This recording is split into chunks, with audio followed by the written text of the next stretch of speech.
Up next, number 56, Cameron Wilson. He's been on the team for 4 years, and his school activities include throwing javelins for track and field, and of course football. His favorite Tiger memory: spending time with my teammates over the summer and stiff-arming CTP in practice last Tuesday. His future plans are to go to college to study sports management and graphic design. He's being escorted by his mom, Chris, and dad, Jermaine Wilson.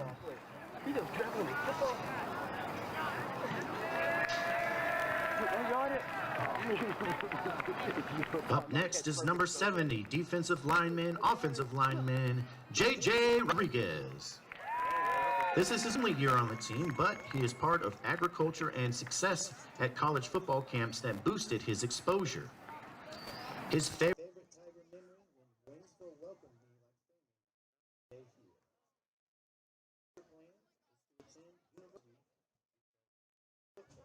family. He's being escorted by his dad, John, and mom, Yvonne Rodriguez.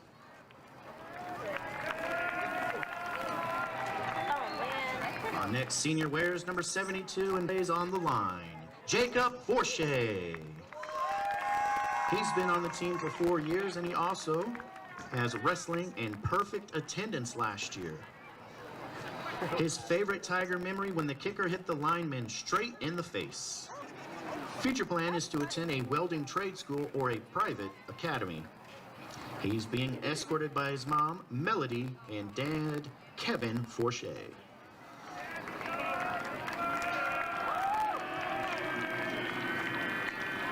Next, offensive defensive lineman, Nico Fowl. He's spent all 4 years on this team, and he's also a member of DECA, a representative for SGA, and also has played basketball. His favorite Tiger memory: listening to Stump sing "Call Me Maybe" all the way home from the Parkview game.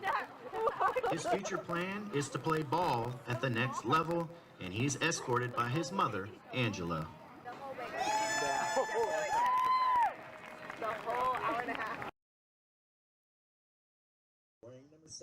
Next is offensive defensive lineman, Manhattan McFadden. This is his only year on the team, but he's part of the yearbook club or yearbook team and a 3.0 GPA.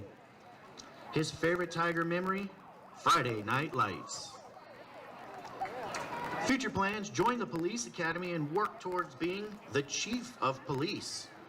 He's being escorted by Aunt Porsche Hewling. You know what I just realized? It's actually kind of warm outside.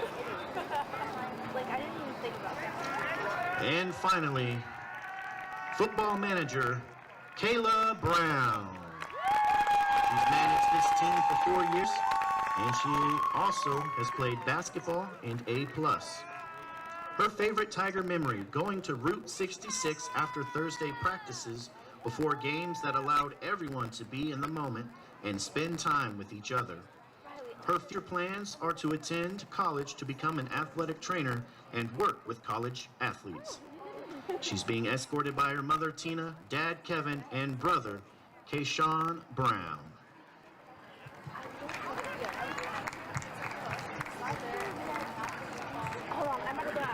Let's give a big round of applause to our senior football players and manager, and an even bigger round of applause to all their parents who have helped them get this far.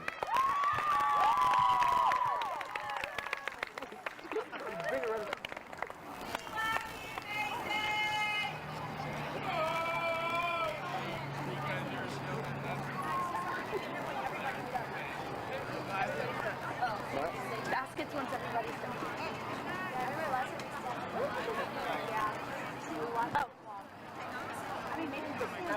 I got $100. Well, it's in the cafeteria. Can you go get it? When did they do it? 6 o'clock. The parents can pick it up. Oh, they're not giving it to y'all? What? They gave us an empty envelope. They gave us an empty envelope. Yeah. And we have to go get the money from the cafeteria. The check.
senior cheerleaders.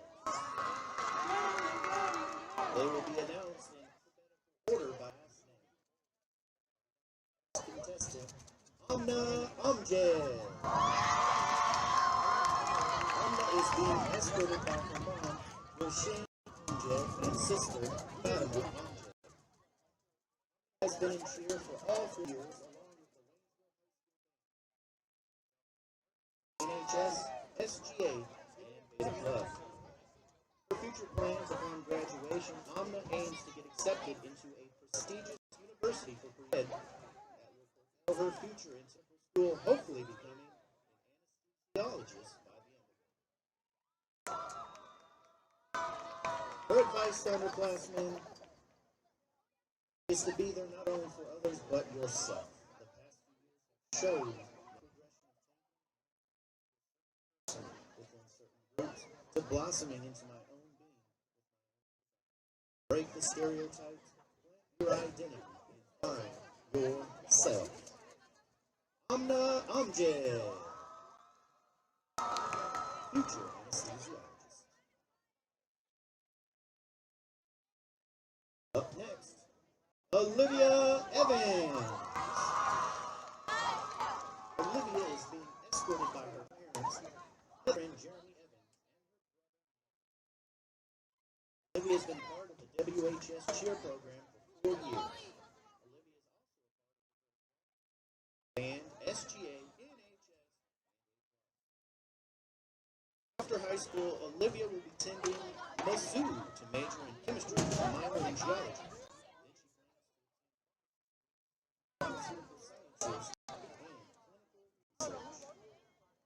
Olivia's favorite cheer memory is cheer camp junior year. Underclassmen is to know your limits academically. No point in overwhelming yourself if it means you can't make it. You have to work hard, but high school is not the place. Lose the joy for the thing done. Stay true to yourself, and remember, don't tell yourself you'll do it later, because you probably won't. And that's Olivia Evans. Up next is Parker Goldman. Parker is being escorted by his parents, Josh and Jody Goldman. This is Parker's first year in the program, but Parker is an SGA, Raiders, and is the battalion commander of the ROTC program. Parker plans to attend Mizzou on an ROTC scholarship, then join the Army. His favorite memory is standing there like a bodyguard while the girls cheer. His advice to underclassmen: eat your spinach, hit the gym.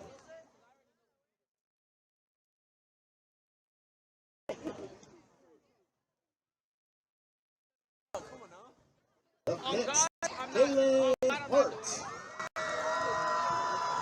Kaylin is being escorted by her parents, Phil and Kevin Bauer, and her grandparents, Steve and Debbie Greenland. Kaylin has been a part of the WHS cheer program for 4 years. Kaylin is also a member of SGA, Chamber Choir, S2S, and during the spring she is a baseball manager. Her plans after high school include attending in the state of Missouri in secondary education with a minor in counseling. Kaylin's advice to underclassmen would be to 100% all the time, because you never know when everything is going to be over. To yourself, to your family, and to your friends.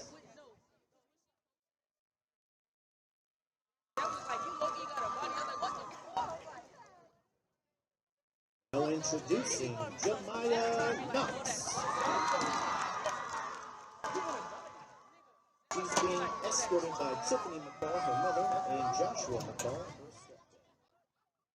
First year in the program, she's also a member of the debate team freshman mentor program and A+.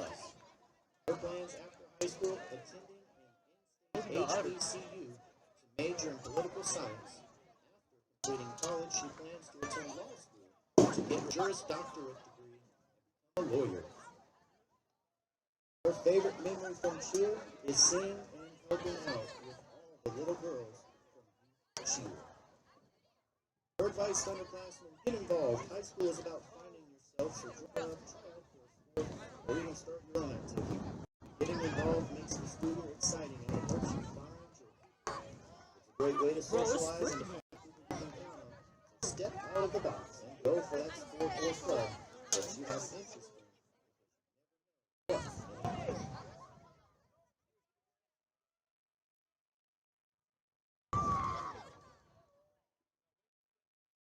Coming to the field is Caitlin Poole.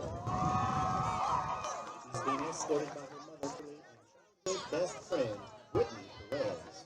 This is her first year in the cheer program, but after high school, she wants to graduate with a master's in cybersecurity at Canisius College in Buffalo, New York, and work towards a cosmetology license. Favorite memory from cheer? Well, it's hard to choose, but overall, I've cherished the bonding moments with people I'm now considered some of my Nigga, it's sprinkling. It's advice sprinkling, to bro. underclassmen. Seize every opportunity while you have loans. This shit finna get fucked.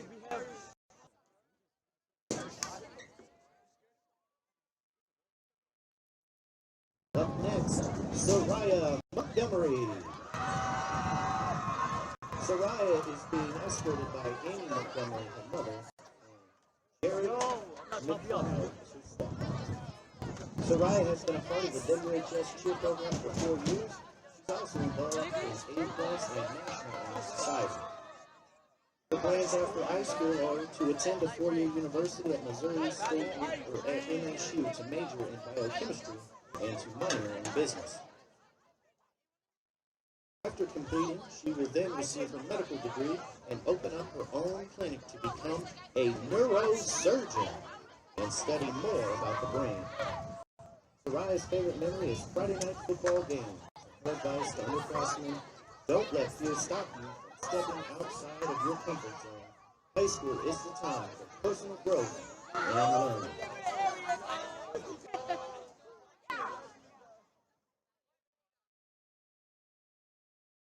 Up next, Alina Roberts. Her mom, Sandra Roberts, stepdad, Justin Hill, and brother, Xavier and Jace are escorting her tonight. She spent 4 years in cheer and is also involved in the A Plus program, National Honor Society, and Beta Club. Her plans after high school: attend Missouri State University to study more about clinical and forensic psychology. She also plans on trying out for the Bears cheerleading team at Missouri State. Her favorite cheer memory: receiving my second All-American award and an invitation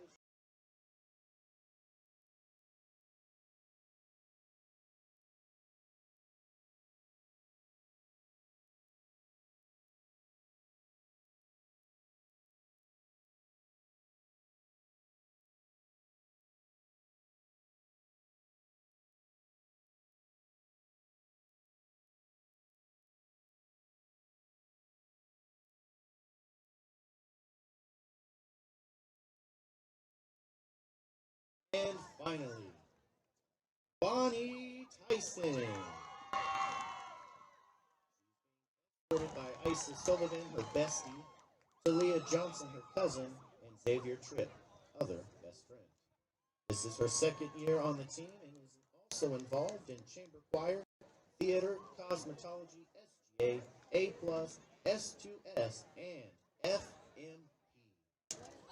After high school, she plans to start her modeling career while attending MSU to major in fashion design and minor in theater and acting.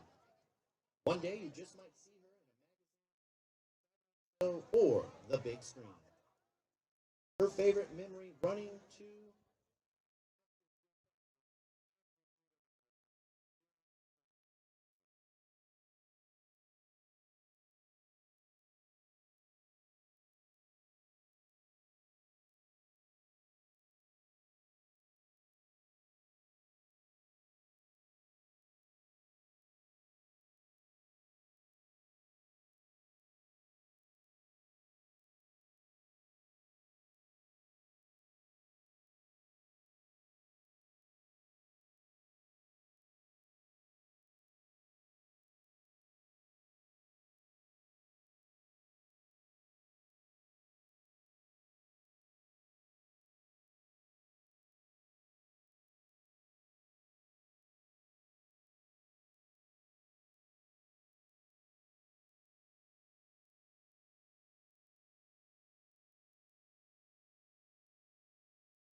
remove your headgear and place your right hand over your heart as the Waynesville Tiger Pride Marching Band plays our national anthem. Please remain standing until the colors have left the field.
Thank you. You may be seated.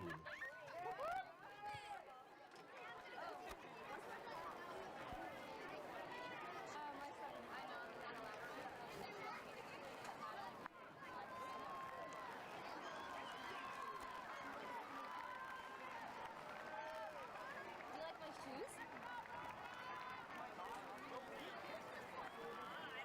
I'm clogging. Do we need combs? I don't know. I just grabbed these. No one takes them.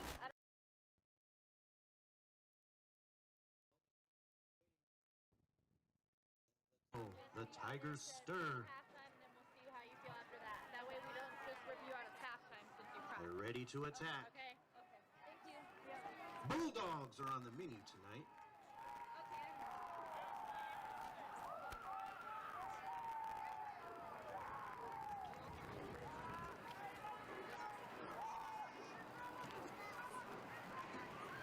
Here come your Waynesville Tigers! The Tigers are led by head coach Kyle Barkley and his coaching staff. Shane Rowland, Mike Klutz, Ryan Pimentel, Terry Lambert, Logan Smith, Shane Williams, Michael Kelsey, and Shane Randall. The team's athletic trainer is Nikki Dendecker. Our officials for tonight's game are referee Edward Griffin, umpire Robert Williams, head linesman Chase Stockton, line judge James Garrett, and back judge Carl Imperato.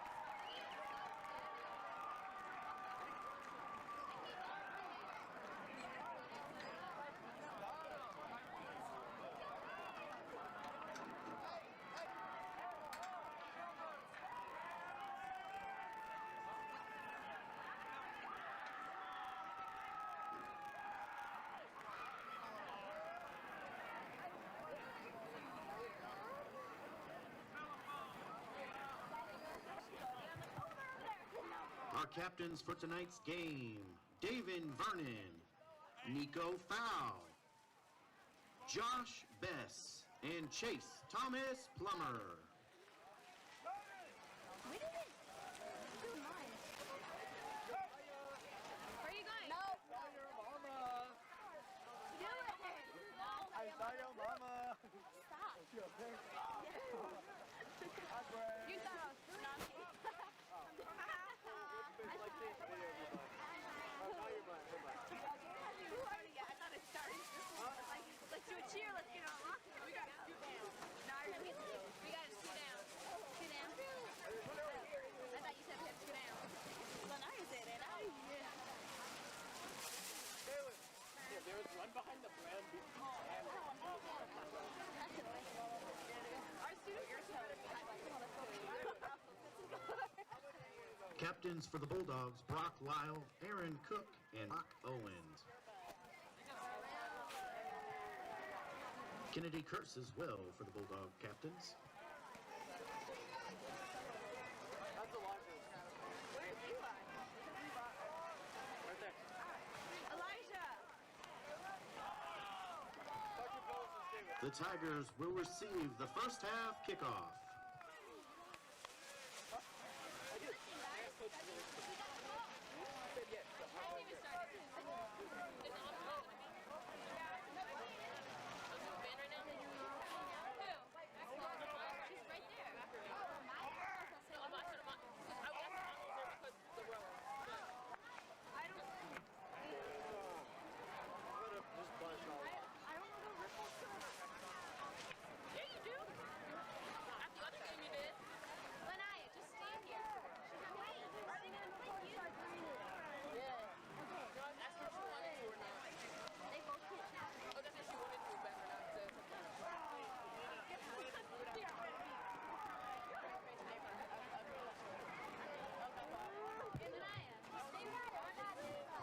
Back to return for the Tigers. Number 2, Tyreek Brooks. Number 4. Good evening, ladies and gentlemen, and welcome to Waynesville. Tiger football. number The 18, Tigers Chase take on their Thomas arch Plummer. rival Rolla Kicking Bulldogs off for tonight. Rolla, number 33, I'm Mike Rawlings. Along with me Micah tonight is Matt Johnson. Matt, senior night, final home game here at Tiger Stadium for the Tigers this year and the seniors forever. And we're getting kicked off right now. Absolutely. Rolla's won the toss. They deferred to the second half, and they're going to receive the ball. A little miscommunication right there. As Coach, you mentioned it's senior night. It's pink out night. And, Coach, I don't know if you caught the cloud of pink chalk. Number 29, Isaiah Hopper. Tigers take over. First and 10 from their 18.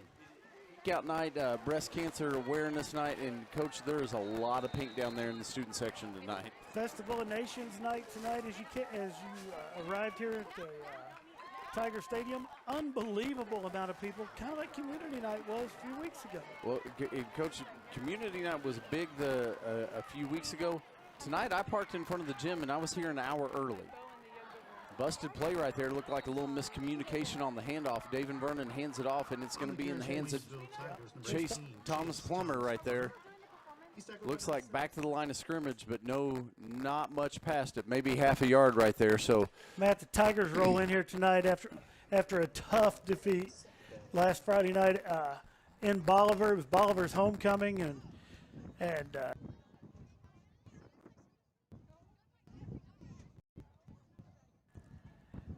Rolla 3-5 on the year. Tigers. We've got a piece of laundry from the official on the field right there. The play clock's still at 13 when the flag flew. Dead ball, offsides on the defense, so that'll move the Tigers 5 yards down the field. Yeah, you mentioned, Coach, 3-5 on the year, but Coach, these are the Rolla Bulldogs. You throw the records out. You do. This is in a game like this, you throw the records out. How many times have we seen one team up, one team down, and it doesn't matter? You go to play the Rolla Bulldogs, and it ends up a barn burner every year. And Matt, I was down there before the game talking to one of our media colleagues, Dave Roberts, and Dave has created, along with Rolla High School, Waynesville High School, there's going to be a traveling trophy for this game from here on out.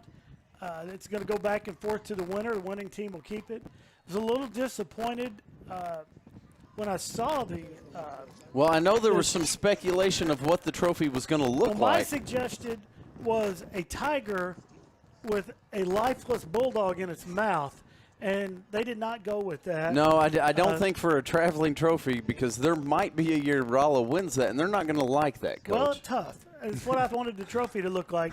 But I did find out today it's more in like a cup.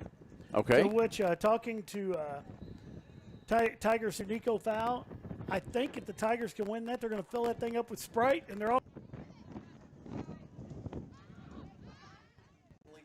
kind of. Nico informed me today the importance of having a Sprite for hydration. I'm going to have to get him with Tiger Hydration Director Corey Ace, and Corey's going to have a talk with Nico about what's best to hydrate.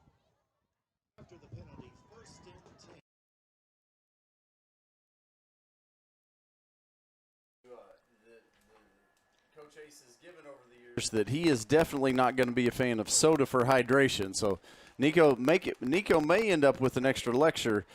Penalty on the play before gave the Tigers another 5 yards, which resulted in a first down, and a nice run there on first down for Waynesville.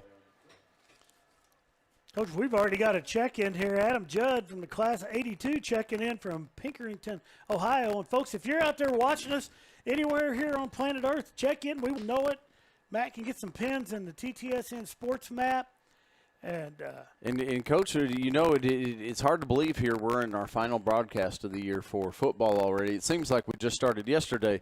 But Coach, Pinkerton, Ohio, Adam Judd, Coach, if you go back and look, Mr. Judd has definitely put himself up there in the running, right in the early going. Now it's early this year, but early going for Sports Fan of the Year, TTSN Sports Fan of the Year, is he checked in with us the other night on the volleyball broadcast. He's checked in multiple football games. So he wants that prize pack. Well, fresh talent looking to maybe get in the running there. Coach Kelly checking in with us. You know, maybe that's what we need tonight. Alumni, not only check in, give us your class. Dude, that would be awesome. Whether you're here in Waynesville, St. Robert, the Metroplex, or anywhere on the earth, that's what we need to have. Coach, I don't think it's quite a Metroplex. I forgot. It's Waynesville, St. Robert, Fort Leonard Wood, the Metroplex. That makes it a little bit better. Okay. Well, we'll just keep going. It's still not a metropolitan area, but it is a tri-community if you want to go with that. All right, handoff.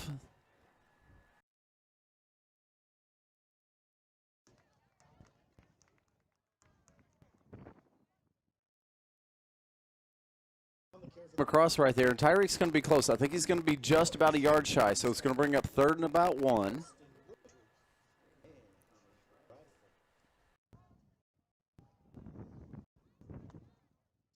On the carry brings up 3rd down. If you're Tiger alumni, let us know what year. Senior night, it was obviously senior night football, cheerleaders, everything down here. Snap back, going to be easily across for the first down. Nice job by that Tiger offensive line to get a push there against the Rolla Bulldogs.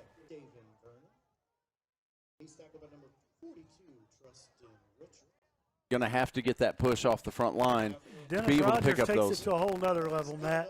Class of 1969 from Marmaduke, Arkansas. Going Tigers. I know So again, graduated from Waynesville. Let us know what year that is. Let's get that out there. Oh, it's kind of, we probably should have done this homecoming, but that's okay.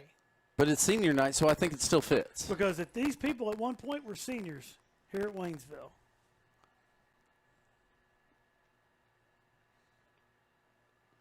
Direct snap to Chase Thomas Plummer this time. Chase Thomas Plummer going to be grabbed in the backfield that time. First to get a hand on him right there is going to be number 4, Hayden Kreider.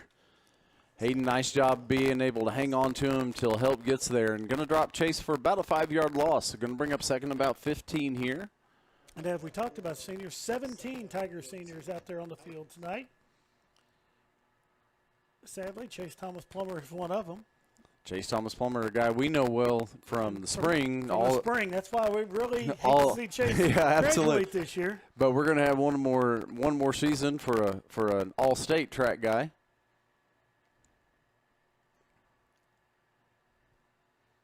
Tigers keep that formation tight. It looks like David Vernon's going to keep it. David's going to squeeze through and pick up a 6, maybe 7 on the carry. Going to get it back across the original line of scrimmage, but it's going to be 3rd and long here for the Tigers.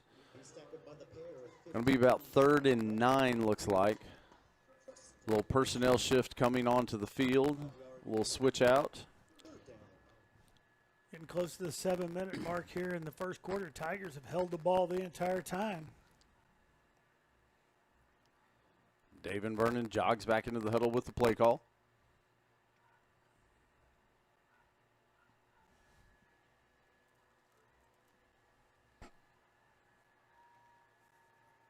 All right, Tigers going to spread it out a little bit. We've got one back in the formation behind David. We've got 4 receivers wide, 2 to the top, 2 to the bottom. I'd say Rolla's going to call timeout because personnel-wise, they had some people guarding receivers that I don't think Coach Franks wanted guarding receivers over there.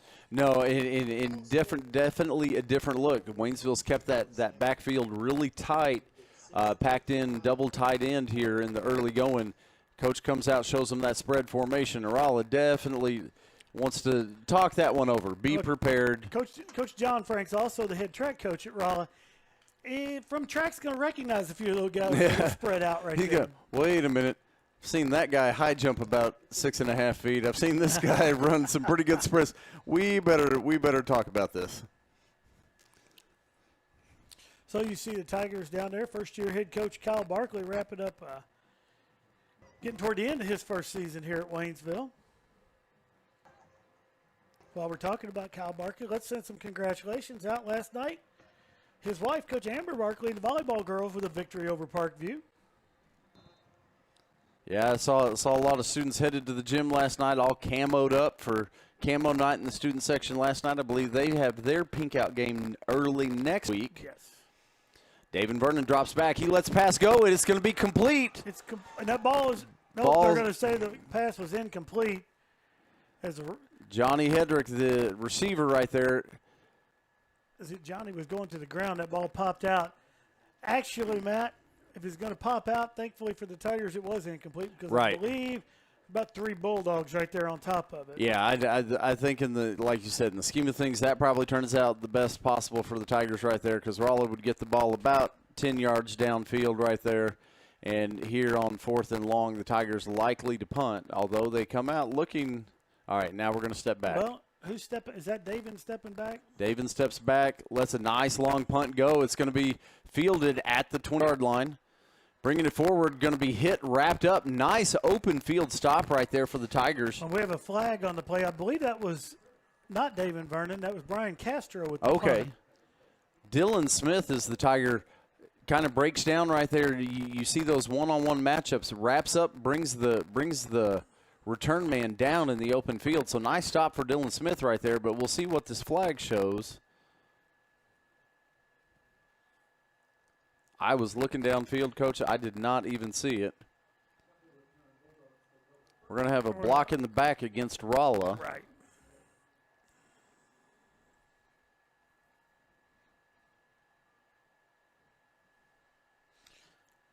So the officials will mark that off and going to push Rolla way back inside the 20-yard line, I believe.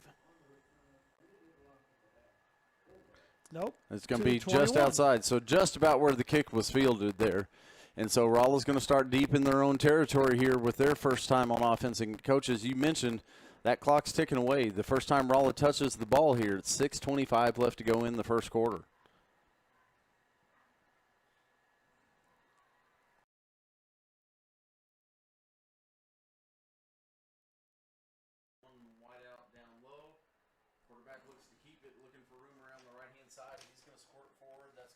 Brock Lyle. It looks like Lyle's going to pick up about 4, maybe 5. Well, ooh, they're going to give him a nice spot right there. They're going to give him about 6.5 yards on that carry, Coach. I did not think he got that far down the field, but nice spot for the Bulldogs right there. Nice little run for Lyle on first down. Lyle is senior quarterback for the Rolla Bulldogs.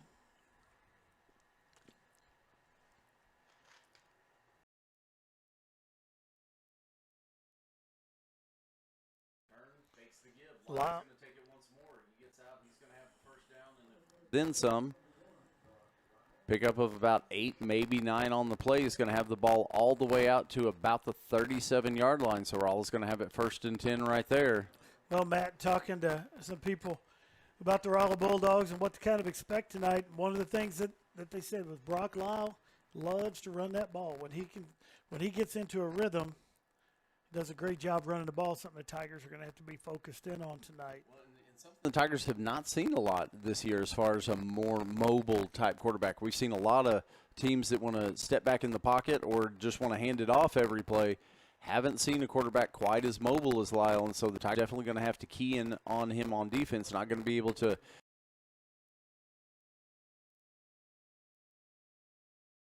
run right there up the middle for about 3 yards. Coach, you know what would hit the spot right now? I know exactly what would hit the spot right now, and that would be a big old plate of chocolate chip cookies. I feel like that's just missing right now.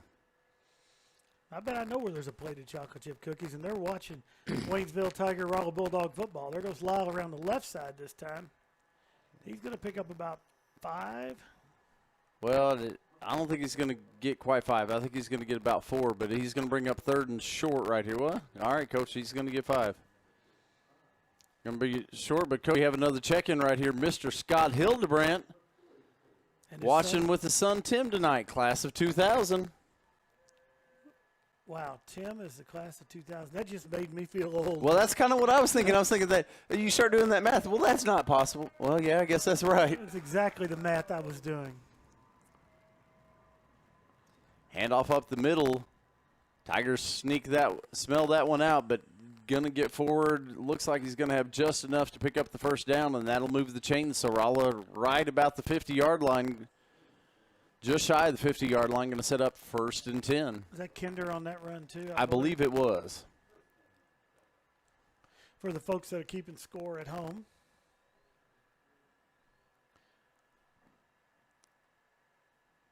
I'm going to say he had the first down by about 6 chocolate chip cookies. Every time you say that, the hungrier I'm going to get.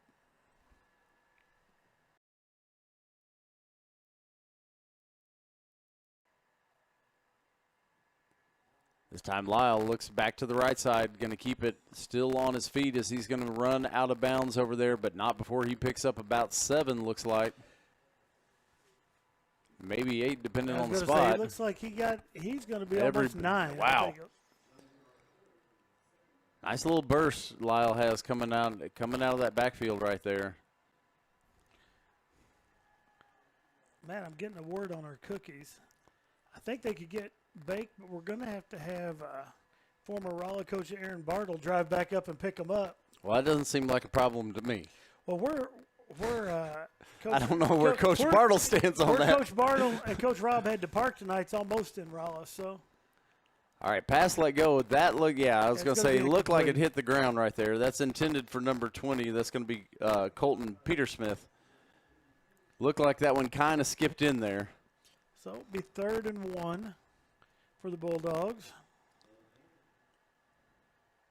Got to think we're going to get a dose of Kinder right here or Lyle just bringing it right up the middle to pick up that first right here.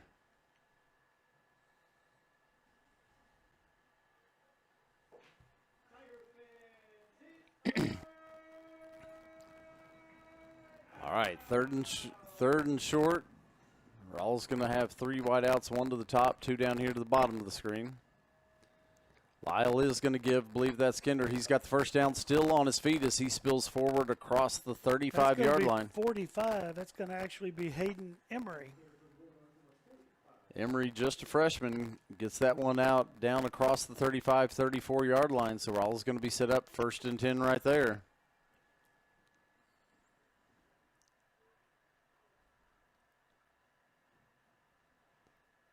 James Rim confirming we want cookies.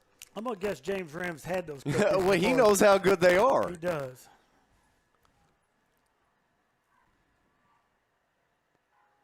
All right, little misdirection play there. Handoff's going to go. Brett Montgomery. He's going to pick up a couple on the play, so that'll make it 2nd and about 8.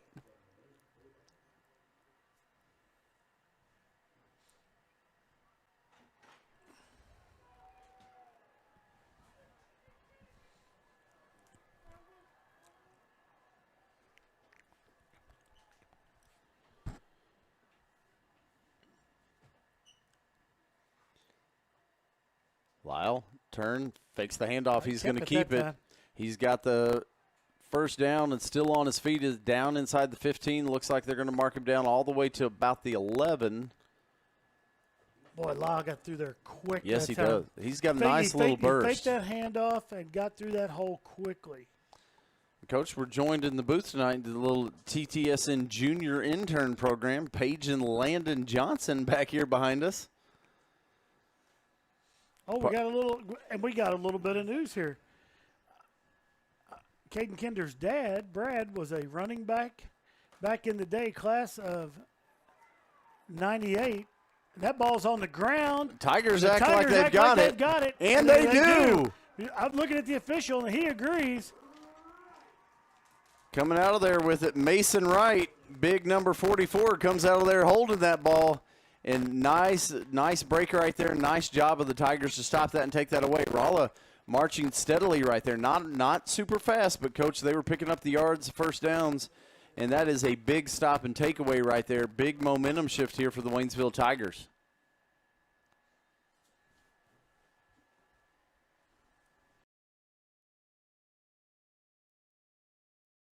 Ball, it looks like it's on the 13.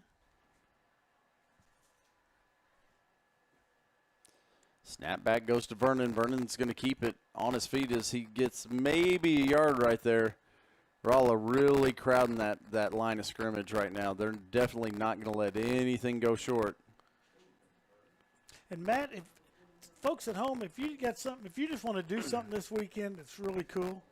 Well, why wouldn't they, Coach? That sounds like a great time. I would get out tomorrow night, once it gets dark, drive past Dave and Vernon's house and take a look at all the stuff out in his yard. I have not seen it. I haven't seen it yet, but I'm waiting for a night to do that. But apparently it is decorated out of this world for Halloween. This will be a great weekend to go out and check that out. I know David said the wind got him a little bit, took some stuff down. So think of tomorrow night, give him a chance to get things repaired. The wind was a little bit brutal yesterday. It was. I went out back trying to get some leaves and stuff picked up off the porch yesterday, and all I had to do was try and get them in the air because if I could pop them up into the air, they were going to be gone. They were going to somebody else's yard. Kind of wish we had gotten a little rain in the middle of all of that wind, but yeah, none doing. Oh, we're going to have a motion penalty on the Tigers. Yeah. There, 20 seconds left here in the first quarter.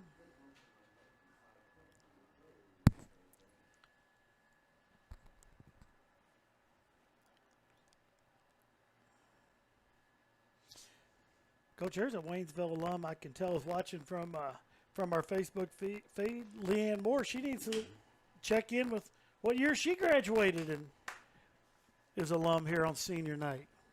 Coach, I think it's okay if they want to, but I don't think you're supposed to ask. We're not supposed to ask. Okay, not supposed sorry, to ask. Leanne, sorry.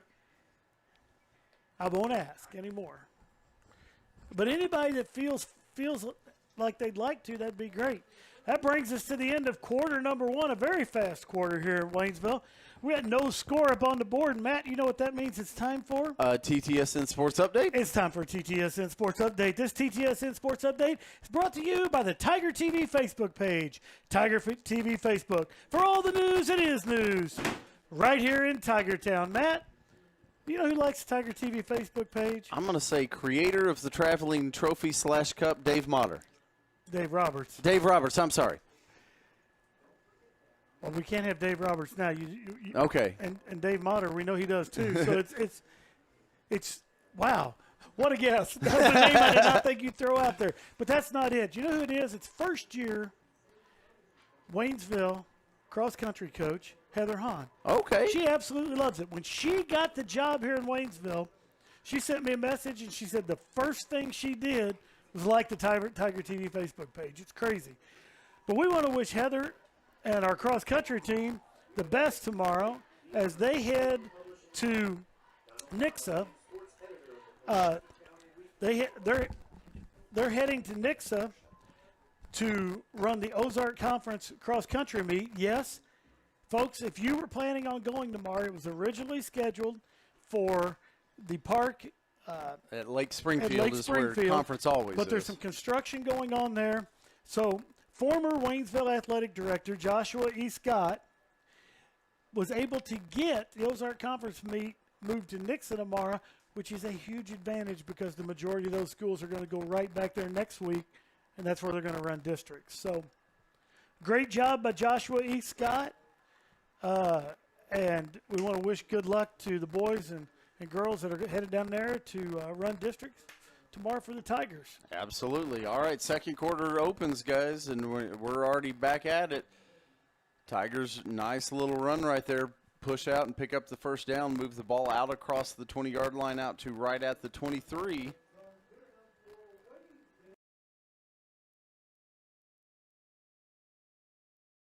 One this morning, can't remember who it was off the top, or no, I saw Coach Sapanzik this afternoon, and he had mentioned that they were going to be down at Nixa, and I asked why not Lake Springfield. He mentioned the construction, the stuff's going on there because the last several years it's been right there at Lake Springfield, which is a pretty challenging course, the one at Lake Springfield. A lot of up and down on the hills right there. Not quite as hilly in Nixa. I went to districts in Nixa a 3 years ago.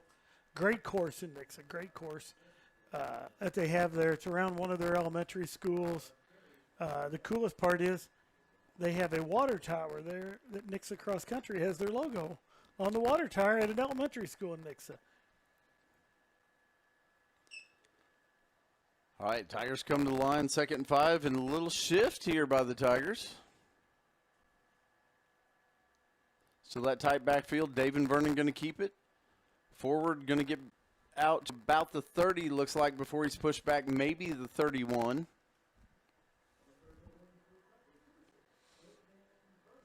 Matt, while we're on the cross-country aspect of things, our home meet is Thursday night. Out here Thursday afternoon, I guess you should say, out at the Piney Valley Golf Course.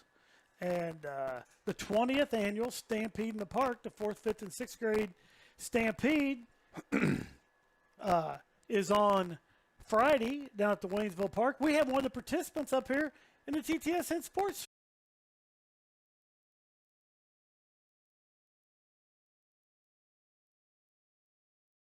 The other day. Wow. To qualify and get to go to the Stampede in the park?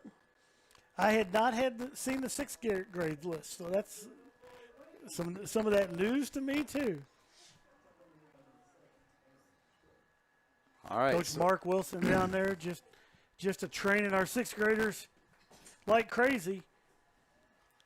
Well, a coach like Coach Wilson really puts in the extra time, gives them the nutrition, gives them the hydration, gives them the pieces. And runs the mile with them each and every hour down there at the Waynesville track.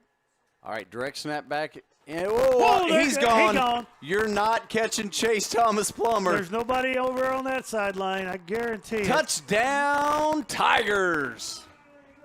Chase Thomas Plummer with a 63-yard touchdown run, and the Tigers put the numbers on the scoreboard first.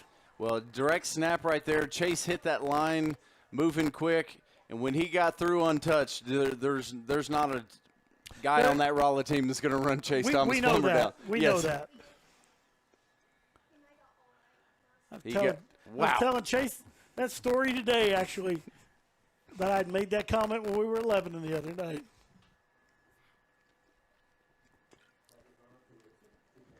So the Tigers line up, and they're going to go for 2.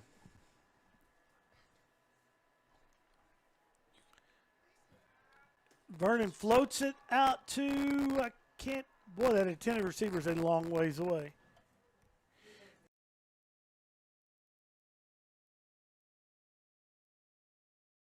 Bounds.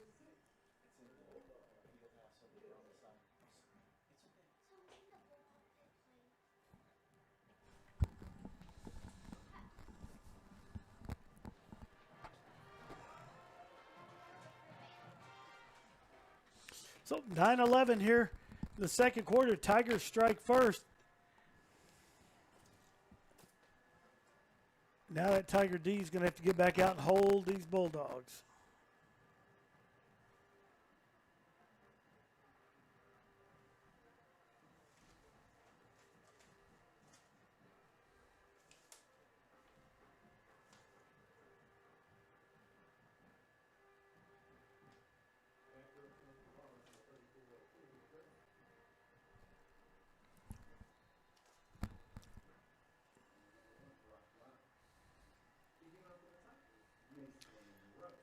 All right, Mason Wright's going to tee it up for the Tigers. Kick it off here to the Rolla Bulldogs. Tigers strike first, as you said, on top 6-0. Here in the second quarter, 9-11 left to play. In the first half, ooh, a little pop-up onside kick. Going to be fielded by Rolla. Going to fall back right at 38-39 yard line. So the Tigers right there trying to catch the Rolla Bulldogs sleeping as Mason tees that up, pops it up real nice and high right there. Rolla does the smart thing, catches it, takes it to the ground, and they're going to take over with great field position here right at the 38-yard line.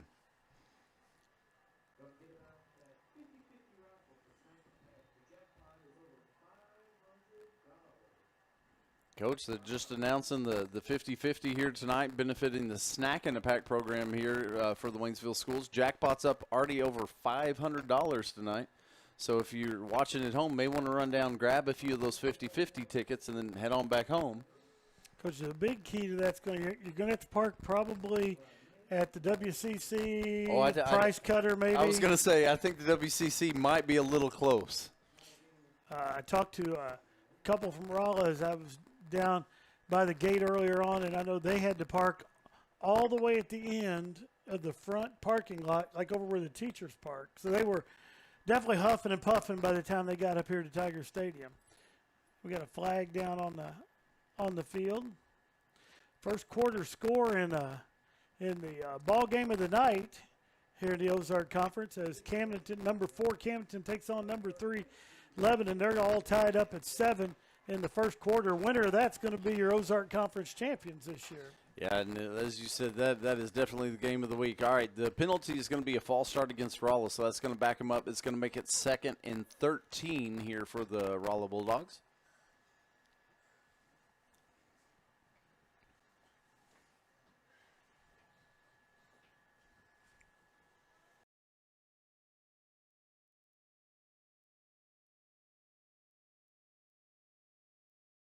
Going to run. He's going to take off. He's got a little room in front of him. He's got going to be right at the. He's going to be past. He's got him a first down by a couple of yards. Couldn't tell for sure.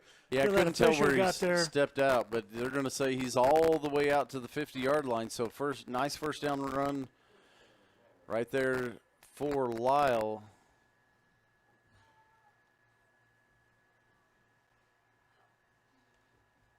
So that puts the ball right at midfield as we're under 8 minutes to play here in the first half.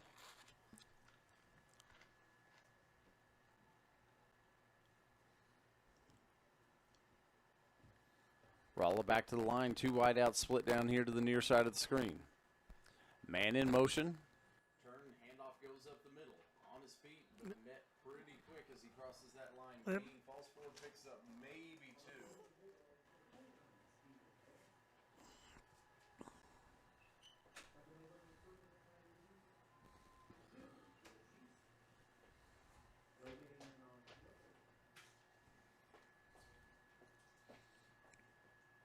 Stephanie Mitchell checking in with us. And, yeah, you're right. We need to shout out that 7th grade middle school football team last night with that 20-0 victory over the Campton Lakers. Ended up 5-1 on the season.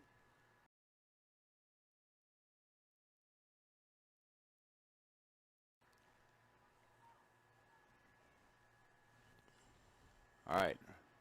Lyle's going to keep it coming around the right-hand side. He's going to be wrapped up, brought down, not before he picks up about 3 on the play. Going to take it down to the 45-yard lines where they're going to put that. So it's going to bring up 3rd and 5 here.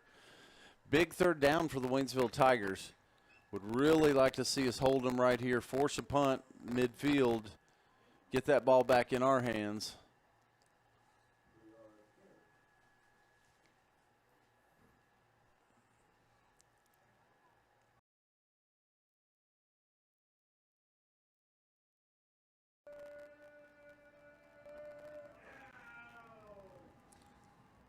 Rolla comes back to the line. Coach, he's not going to have it. Emery on that carry. It'll be interesting to see what Coach Franks and the Rolla Bulldogs want to do here. Well, it's going to be 4th and short. Looking at Rolla being able to pick up 2 and 3 yards with regularity here on the first couple offensive positions. Got to think he's going to go for it here. Mason Wright, the number 44, gets in there and comes up with the stop on that play. Ball sits right at the 43-yard line. Rolla comes out, lines up. It does look like they will go for it. Got to think maybe this is going to be keeper here for Lyle. And got a referee stoppage here. I did not see a signal for a timeout. I didn't see a signal. I don't see a flag. Referees get together, and we're going to have a false start on the Rolla Bulldogs. Going to call a legal motion right there. I wonder if this changes the plans. Well, that's going to make it 4th and 8 for Rolla.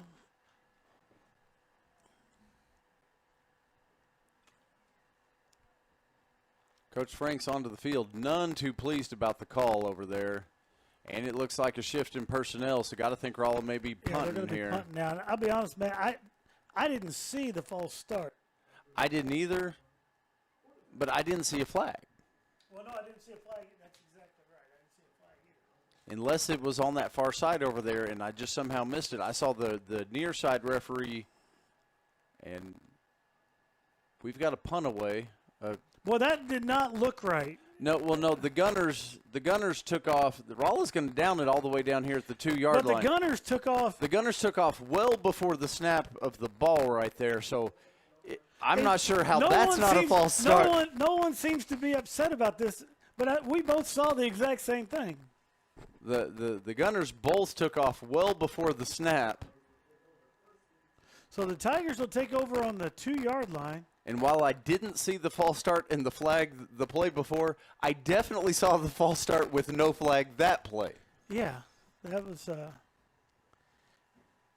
interesting. Very interesting.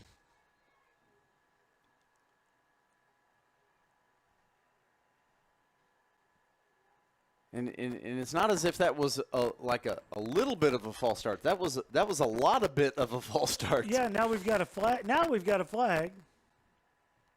Before or as the ball is being snapped.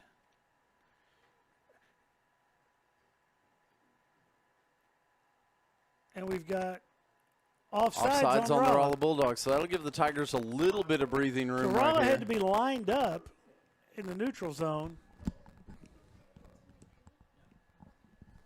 They had to be lined up in the neutral zone because they didn't jump offsides there. No, I didn't see any movement, so it must have come out and lined up. It gives the Tigers a little bit of breathing room as that ball was sitting right just past between the 1 and 2 yard line. Gives the Tigers a little bit of space right here.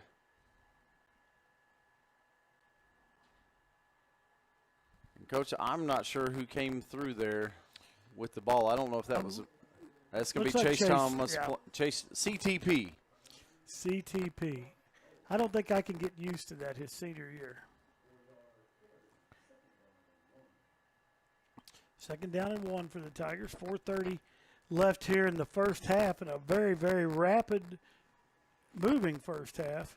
Well, and we've had some slow-moving first halves this year with better teams knock on wood so that came to throw the ball and stop the clock every single play. We might have been midway through the first quarter. Oh, I think that's generous. I think that's generous right now. I'm not sure we were halfway through the first at this point with Glendale. It's going to be a first down for the Tigers.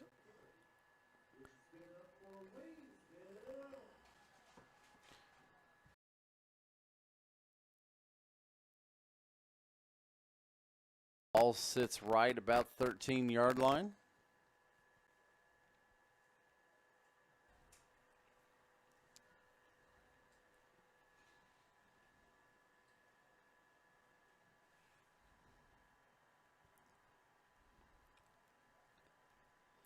Snap comes back, direct snap to Chase Thomas Plummer, looking for room over the left-hand side that time, and nothing there. And he's going to lose a little bit on that one, Coach. They're going to drop him.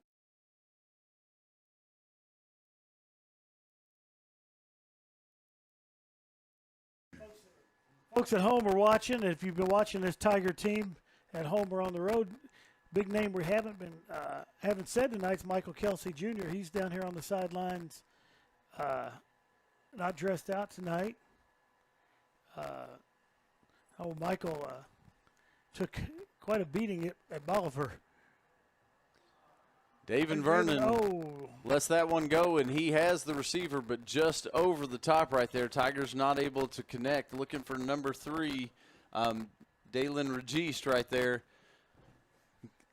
Gets loose. David just floats it a little bit over the head of him right there. Dalen not able to get underneath that one, so incomplete pass. Going to bring up 3rd and long here. 3rd and about 13 for the Waynesville Tigers. Set. Passing personnel coming in for the Tigers here.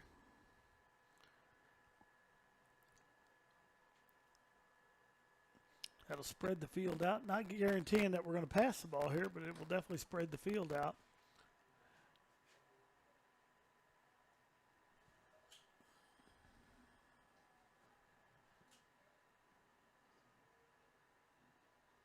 David Vernon lets this one go. He's got a receiver down there. Oh yes, we've got a flag. I thought from this angle it looked like there might have been some contact. That was intended for Chase Thomas Plummer. Chase has to slow up right there to get in position to catch it. And Rolla, I don't think anything intentional at all right there, but Chase slows up to get in position, gets run over by the Bulldog trying to get position, and it's going to be pass interference now. That'll be 15 yards. 15 yards and a first down for the Waynesville Tigers. Not a spot foul as it is in like professionals, but 15 yards is going to be plenty enough here for the Waynesville Tigers.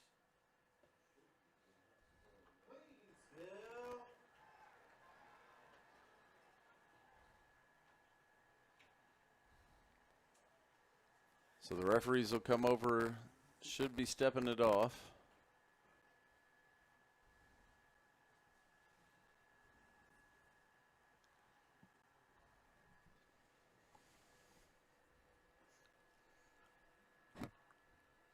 And that'll bring the ball all the way out to the 25-yard line for the Tigers.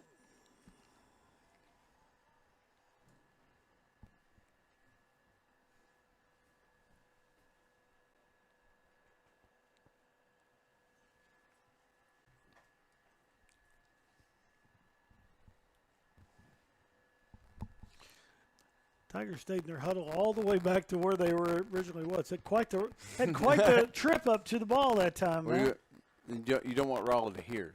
Huddle up.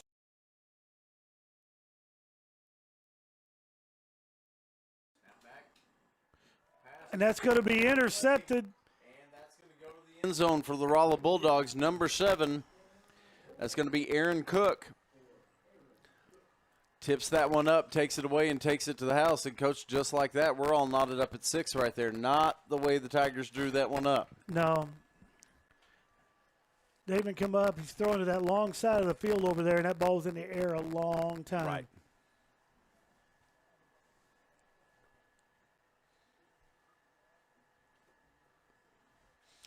So Rolla lining up for the extra point.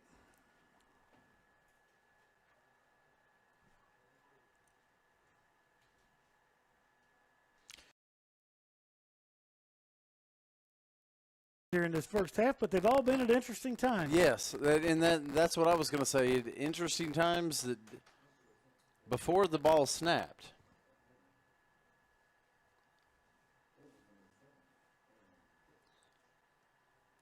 Unsportsmanlike against the Tigers. The Tigers. Coach Barkley's going to want to talk about this one.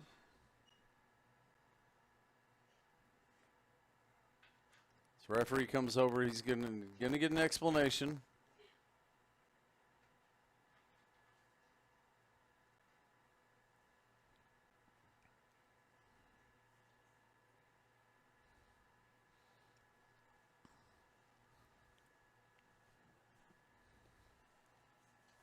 Coach Barkley's going to get an explanation. Still doesn't look too thrilled about it all.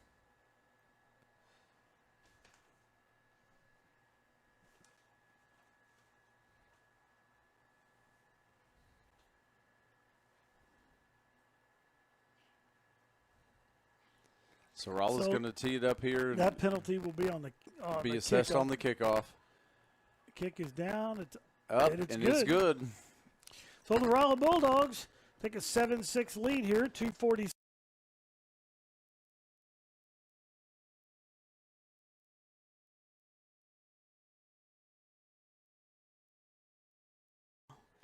$15 yards closer than they normally would. This is when you start thinking, Rolla, when to roll the dice here, and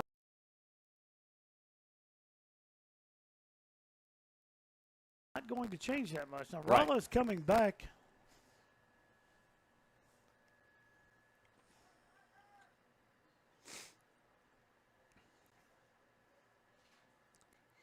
Well, or will it not be assessed on the kickoff?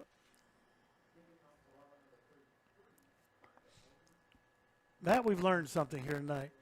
We need rules interpreter Gary Schultz. Yes, we do, because I would have thought that would have been assessed on the kickoff. Okay, now we're it's going going to get it. Okay, we were right. Okay. The referee just forgot. So that'll move it to the 45. We went as far as setting it on the tee. Well, and that's when I thought and that's maybe when the we were. clock starts, because we found out the other night when the ball falls off the tee, you can still get a delay again. Yes, you can. Something that we had never seen before. But the ball moved forward to the 45. Now it looks right. And Rolla just going to kick it deep here. Going to go in and to the end zone and be a touchback right there. So kind of what I thought. Very, very interesting there, because if you're not giving up a lot of field position there to try for the onside. The odds are you're going to possibly give up 15 yards, maybe. Maybe at worst, and probably not even that. Well, from the 45, it's got to get to the 35 just to be live. So you're guessing somewhere between the 30 and 35, and right now it's sitting on the 20, so you're talking between 10 and 15 yards of field position. Seems like something that I would have thought we might have saw. Well, but, Coach, that's why we're up here, and they're down there. That's exactly right. Low snap, but the Tigers are able to handle it. Chase Thomas Plummer is going to get it out across right about the 25-yard line, so pick up a 5 there on first down.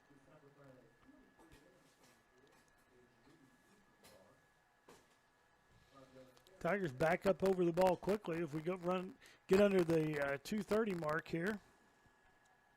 Low snap fielded by Vernon. Vernon's going to keep it himself. It's going to be just short of the first down. Yeah, it looks like about the 28 is where they will mark forward progress. So bring up about 3rd and 2 here for Waynesville. Just over 2 minutes to play here in the first half.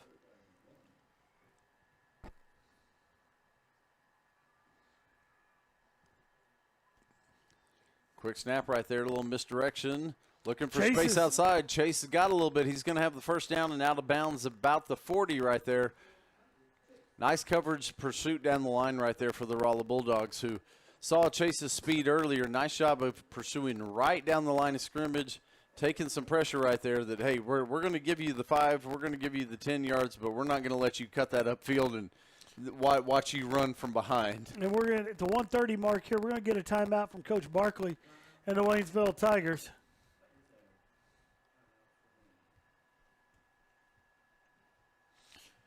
Because, again, Matt,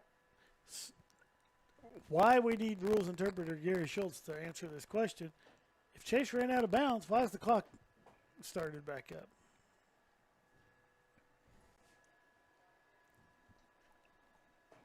The clock was running. That's why Coach Barkley called that timeout.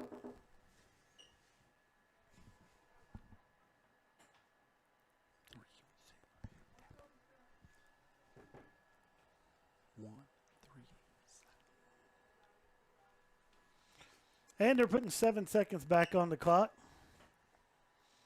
So we're going to have. So once again, we were right and the referees were wrong. That ball twice. should have stopped, That's or the twice. clock should have stopped. That's twice. We're on a roll. But we're questioning ourselves. We know the rules. We've done this a long time. We've been right, but We have done this a long time. They have us second guessing ourselves, Coach Rollins. That doesn't seem right. No, it doesn't. But I also.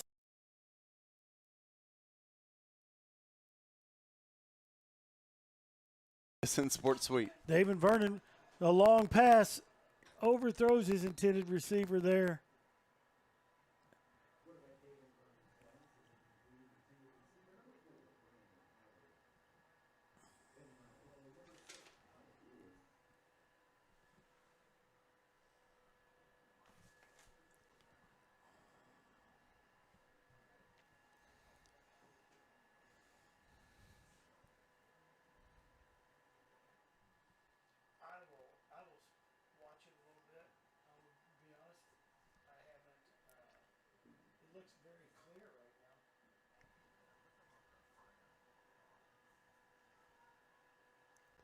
All right, so the Tigers spread it once more. They're going to go 2 wideouts to the top, 2 spread way apart down here in the bottom. Chase Thomas Plummer comes in motion. Give goes to CTP. He's going to get it forward, pick up a couple of yards right there, but Rolla, a lot of protection down the line right there. Able to wrap that one up and stop it. So it's going to be 3rd and long here for the Waynesville Tigers. 3rd and about 9 and just a little over 1:10 left to play here in the first half. So. And we're going to get a timeout, Waynesville here. So the Tigers are going to spend another timeout right here. Stop this clock. 3rd and long here, Coach. Got to think the Tigers are going to dial up something to maybe look downfield a little bit here. Try and get on down here and put a few more points on the board here before we go to halftime.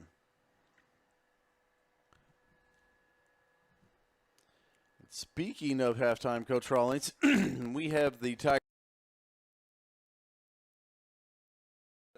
I'm not going to. I'm just saying you don't want to even blink. This is going to be good stuff. Saw them practicing last night. We were up here for open pit pole vaulting last night, and seeing them practice. The Tiger Pride Marching Band went competition last weekend. Coach down to Potosi, just absolutely swept. 15 different trophies coming home with the Tiger Pride Marching Band last week. Getting ready, final competition tomorrow. And pass is going to be incomplete. Oh. So that's going to break it 4th and 9. Tiger punt team's coming out on the field now. But the annual bi-state competition last weekend, and the Tigers just absolutely cleaned up. I believe won every possible trophy in the Class 5 division, and then won all the trophies in the overall divisions. And looking for a perfect season tomorrow on the road. Punt there by Castro. Going to bounce. It's touched. It's touched. Woo. I believe the Rolla Bulldogs able to get back on top of that one. Trying to get away from it. It took a hop and it bounced off a Bulldog. The Rolla Bulldogs will be keeping possession of the ball.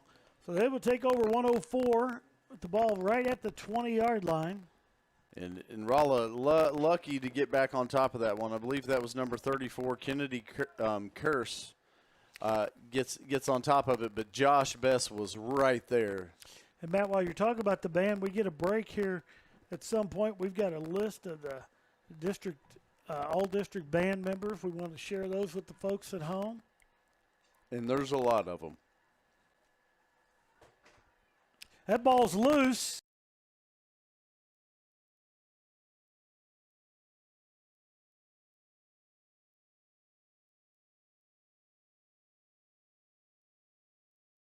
Up into his arms, but shortly after the ball, a host of Tigers were there to greet him as well. Going to be a loss on the play. Make it second and about 14, looks like. Bulldogs go back into a huddle. Looks like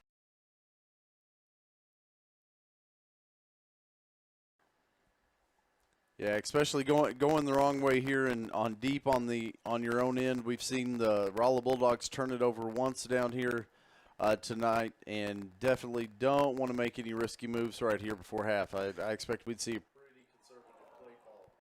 and we're going to get a personal foul there on that tackle.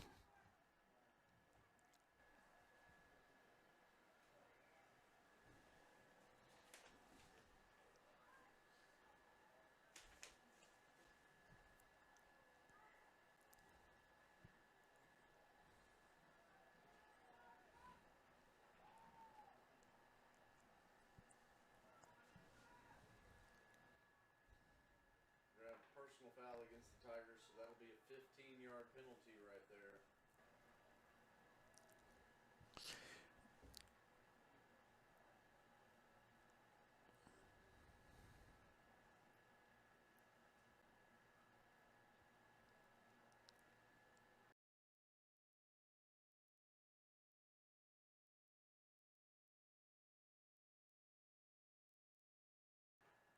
Still just 10 seconds to go here in the half.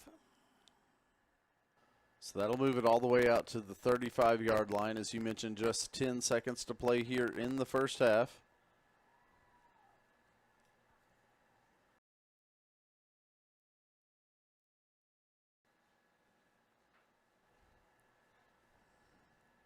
Lyle looks over to the sideline. Looks like he's getting the play call.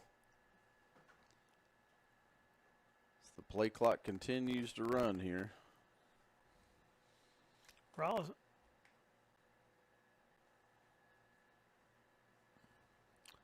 Well, it's on the timeout. It says the Tigers have 3 and Rolla has 1, but I think it's the other way around there, Matt. And they're just going to run the ball up the middle here. They're going to run this clock out. That's going to bring us to the end.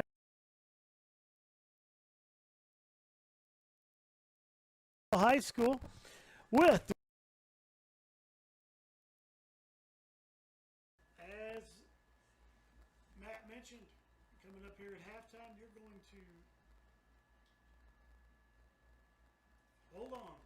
hold on 1 second left here. Sorry, we have 1 second. So the Rolla Bulldogs use that timeout. I'm assuming it's the Rolla Bulldogs that use that timeout.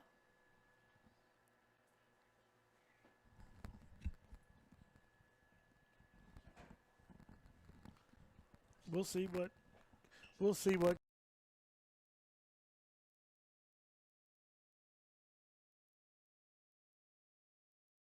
Like, we're happy. Looks like Frank's going to air it out here maybe as Rolla's going to spread it out. They're going to put 4 receivers out, 3 down here to the bottom, 1 to the top. Maybe look for a pass interference call here, a long pass down the field. Lyle drops back, a little pressure. Pressure coming again, slips, and Lyle's going to be dropped way back behind the line, all the way down inside the 20, and that will take us to the end of the first half. Gets us to the end of the first half. 7-6 in favor of the Rolla Bulldogs here on senior night. And as Matt said just a second ago, Waynesville Marching Band under the direction of Jared Sabatasso is going to be out there on the field. You're definitely going to want to stay tuned and watch that. And we'll be back in 15 minutes for second half action right here from Tiger Stadium.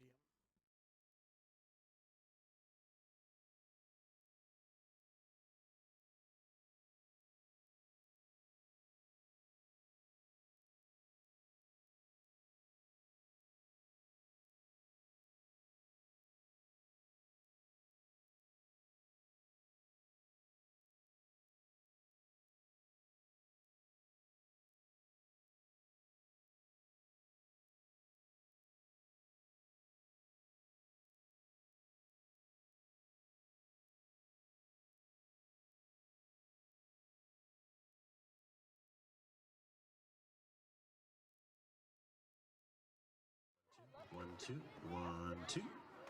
We're about to perform. Never mind.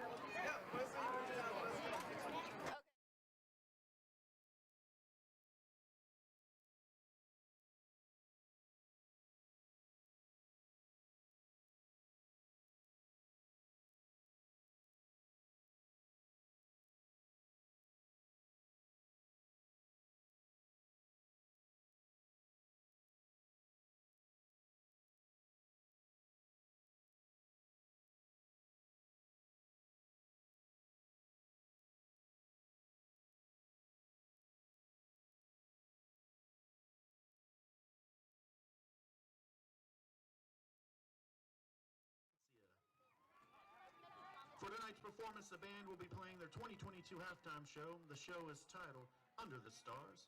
The selections include Cambridge 1963 by Johannesson, Coldplay Sky Full of Stars, Twinkle Twinkle Little Star, and Harmonium Movement 3 Wild Nights by Adams.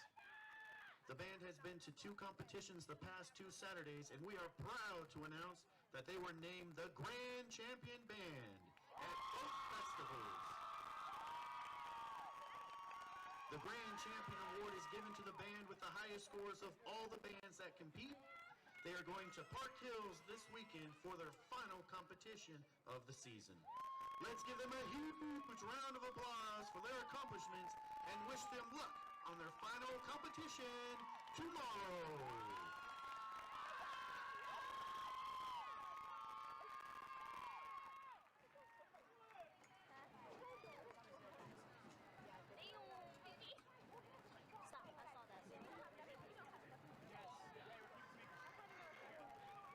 Drum majors, Jet Cade, Cassandra Plummer, and Olivia Seibert.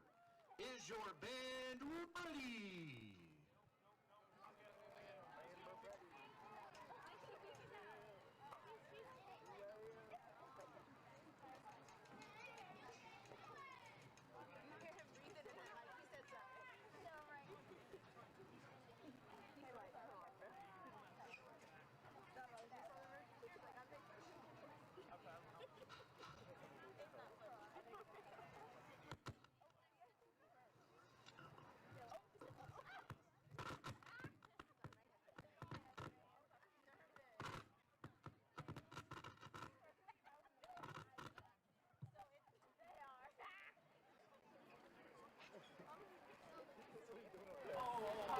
Look at her not being a part. And I Energy shots right here.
chips and candy. Peanut butter with really? Yeah.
Let's hear it for our marching band.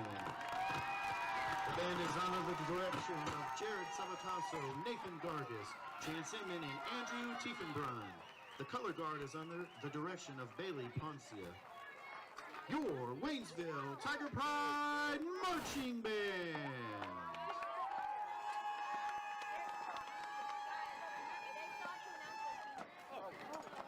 But before we do so, we have the winner of the Snack in a Pack 50-50 raffle. The jackpot is $332, so get out your red coupon tickets. Our winning numbers are 54, 03, 5, 83, 540, 3583. If that's you, go to the Snack in a Pack table to claim your prize. 540, 3583.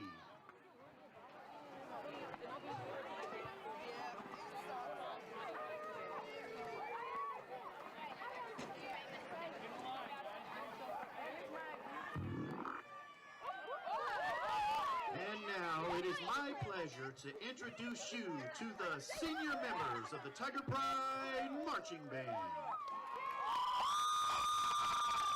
Band seniors, please step to the front when your name is called. Our seniors are Amna Amjad and Gulsan Amjad. William Scott Baker, son of Todd and Nadine Baker. Madison Cannon, daughter of Travis and Andrea Cannon. Jet Cade, son of Jason Cade and Mariah Cade. Tessa Campbell, the daughter of Delmer and Carlene Campbell. Dakota Court, daughter of William and Celeste Court. Isabella Cruz, daughter of Carlos and Christina Cruz. Desiree Davis, daughter of Randall and Alicia Davis. Ayana Dreadful Water, daughter of Joe and Katie Dreadful Water. Nadia Elliott, daughter of Mark Watson and Antoinette Elliott. Olivia Evans, daughter of Jeremy and Heather Evans. Antoine Fowler, son of Kimura Fowler. Austin Fromelt, son of Jason and Shelley Fromelt. Isaac Gano, son of Tyson Sherry Gano. Ariana Garcia, the daughter of Jason and Annie Garcia. Sierra Gard, daughter of Chad and Kelly Gard. Brittany Gilbert, daughter of John and Lacey Jordan. Maxwell Greif, son of Charles and Margie Greif. Kyler Hay, the son of Tommy and Anna Hay. Damian Jimenez, son of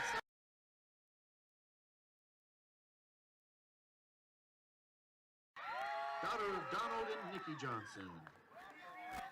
Madison Lazzarini, the daughter of Thomas and Renee Lazzarini. Elijah Machuca, son of Darren and Jessica Machuca. Diana Maldonado, daughter of Luis and Jilza Maldonado. Jameson Mayran, son of Brian and Joni Mayran. Abigail Nayrug, daughter of Anthony and Amber Nayrug. Jordan Nitchman, the daughter of Dr. Todd and Jill Nitchman. Pelicia, Gabriella Pelicia, daughter of Jimmy and Quinette Pelicia. Allison Seacrest, daughter of Brian and Hope Seacrest.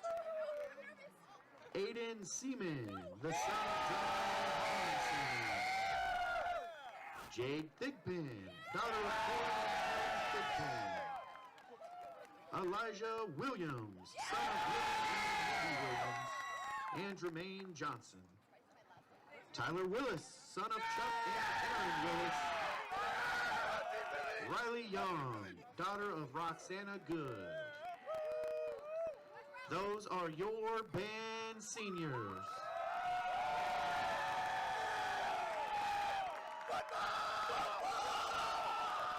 And as soon as the band clears, I'd like to direct your attention to the track.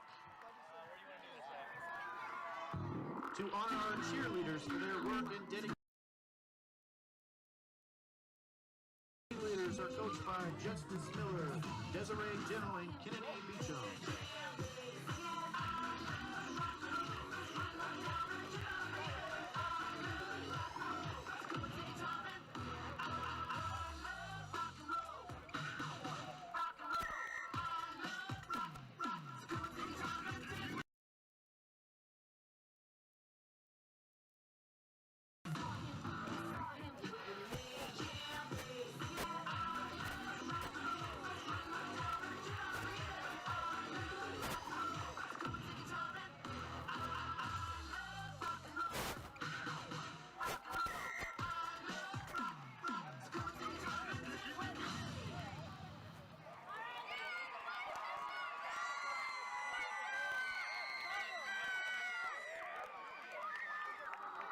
You gotta keep on like this. They think that we can. 1, 2, 1, 2. 1, 1.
Back to return the second half kickoff, number 34, Kennedy Curse.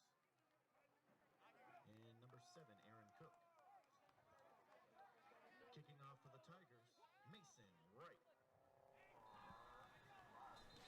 All right, ladies and gentlemen, welcome back to Tiger Stadium here on the campus of Waynesville High School. So we're ready for second half action of the Waynesville Tiger Rolla Bulldog. It's senior night right here in Waynesville. The Rolla Bulldogs up 7-6. The Tigers will be kicking off to the Bulldogs. Matt, nice first half, honestly, for both teams. Yeah, absolutely. In a turnover for each team, proven a little costly as the other team scores. Kick over the head right there, bounces, goes up over, finally picked up, still on his feet, going to get back across the 20 right there for number 34, Kennedy Kearse, as he's going to get that out there. But the ball takes a funny hop, goes right over the top of Kearse right there. But as you said, yeah, a costly turnover costs both teams, but the other team converts on the turnover to score points. The Rolla Bulldogs just kick the extra point. The Tigers go for two, unable to make it, and that 1 point is the difference right now. And Matt, once again, we want to congratulate the band on all their accolades and everything that's happened, and we want to wish them the best of luck tomorrow as they go to compete for their final time this year. Absolutely. Lyle with the ball. He's still on his feet, and he is going to – that ball's loose, but I think he gets back on top of it right there. Wow. That ball had to bounce 4 or 5 yards. 4 or 5 yards back and hit a Waynesville Tiger and bounced right back to Lyle. Woo.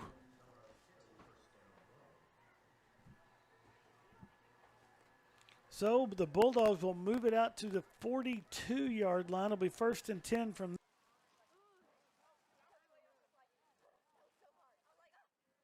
Couple real fortunate bounces tonight for Brock Lyle, where that ball's come loose and just snapped right back into his hands.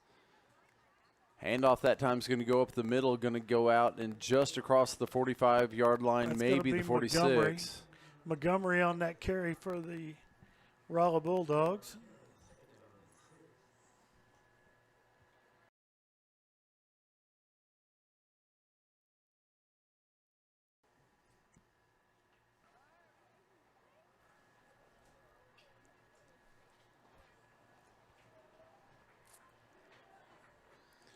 All right, Rolla back up under center goes Lyle. Drop back, pressure coming up the middle that time.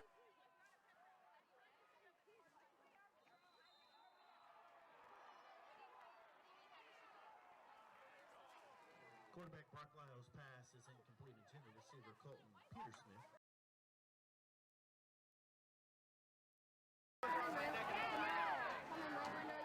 May not go for the Tigers, but I hope you are right. I don't see how anyway it.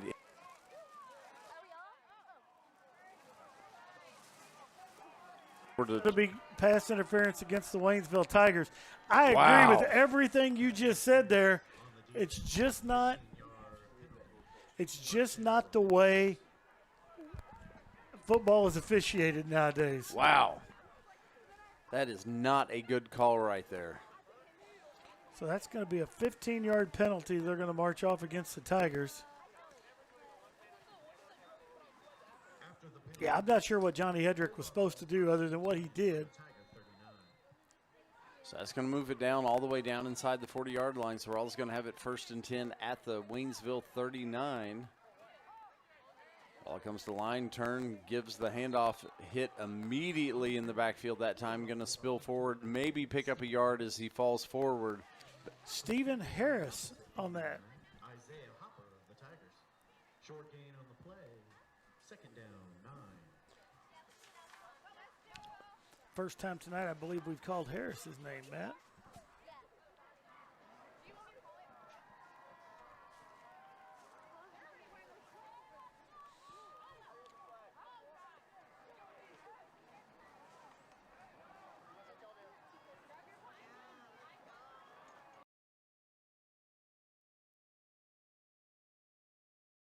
Maybe 3 on that play. On the carry. It's going to be number 30. I believe that's Brett.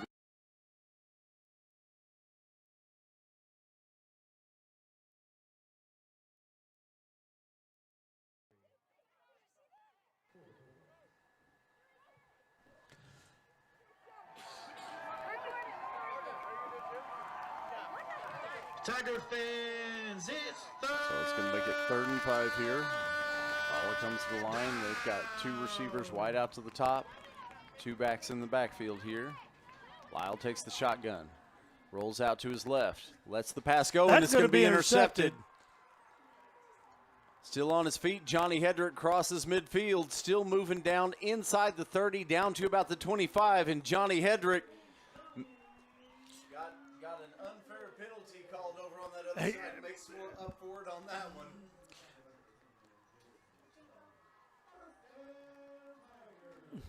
Johnny, a little excited down there on the sideline. That's a big stop right there for the Waynesville Tigers, and big penalty. I'm sorry, big turnover right there, and nice return by Hedrick down all the way down to the 26-yard line of the Rolla Bulldogs. Sets up David Vernon and the Tiger offense in fantastic field position right here.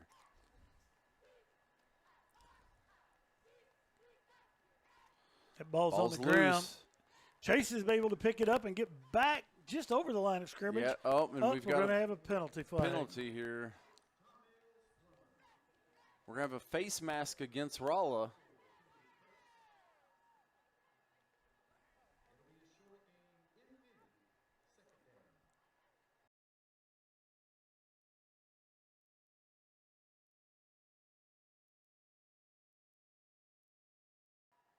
Referee's talking it over here, but it had already signaled face mask against the Rolla Bulldogs.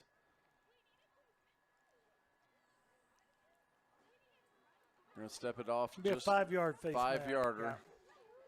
Inadvertent face mask on the defense. 5-yard penalty replay. And that was what that discussion was about out there. Inadvertence a 5. Personal foul on a face mask is a 15. Not questioning ourselves on that one. No.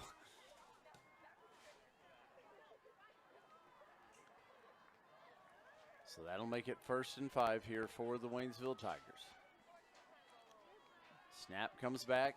Nice little misdirection give. Tyreek Brooks.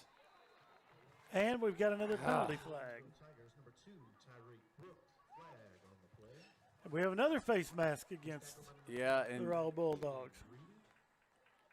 I'm not sure that one might not be the 15-yarder, as Tyreek came back up out of that, like readjusting his helmet right there. So I'm not sure that one didn't get yanked a little bit harder. Coach Frank's none too happy with that call.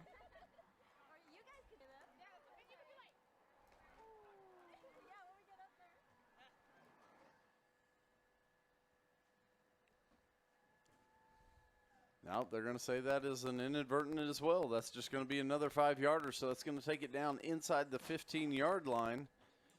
And the Tigers will have it 1st and 10 right there. Is room to get a first down? Looks like, what, about the 4-yard line down there, like, Coach? That's probably about right. You've seen that chain gang over there on the side. Coach Black over there, he can fill us in on all those details later. Well, and Coach Black, I saw wearing the shorts. Looked like he was prepared to be a busy man tonight. Is that why he wears shorts all the time? Because it could be 20 degrees outside, and he'll be in shorts. Is that because he's a busy man? It might be. All right. Penalty is going to move that back 5 against the Tigers. I feel like we're going to have to start introducing him as the busy man, John Black.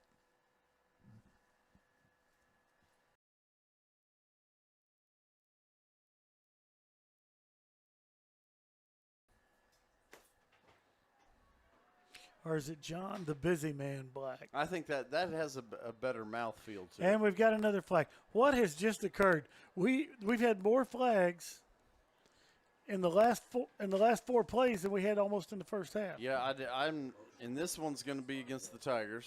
That's going to be an illegal motion penalty.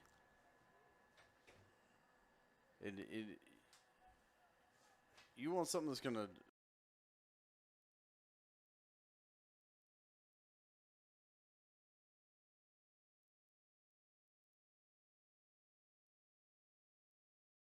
minutes ago, we had so many penalties in it. If we set a new Waynesville Tiger Stadium record for the amount of penalties in Game 1. And Coach, you're not going to like this.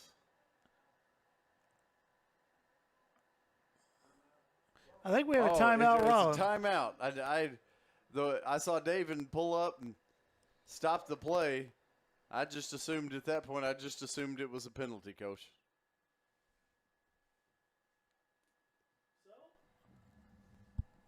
If you're watching your screen at home, on the near side, we got Coach Barkley talking to the Tigers. On the far side, we got Coach Frank talking to the Bulldogs. Now we've got nothing but Coach Barkley talking to the Tigers. Coach, that's up close right there in the huddle. We saw that the other night during volleyball, the way those TTSN sports interns right up there in the huddle. Once again on the field. And, Coach, you know, I hate that we've gotten into the third quarter and not brought this up, but the Lily Peace phone giveaway, do we have any information on that? I talked to her mom today about the phone giveaway. Mom was not in favor of the phone giveaway. Well, I visited with Mom the next morning. I saw her in Tiger Joe. Now, Mom did think Mom thought it was hilarious. But she didn't want us to give away Lily's phone. She did not want us to give away Lily's phone. So we're sorry. We're sorry for the potential false advertising that we gave. If you tuned in tonight just to win Lily's phone.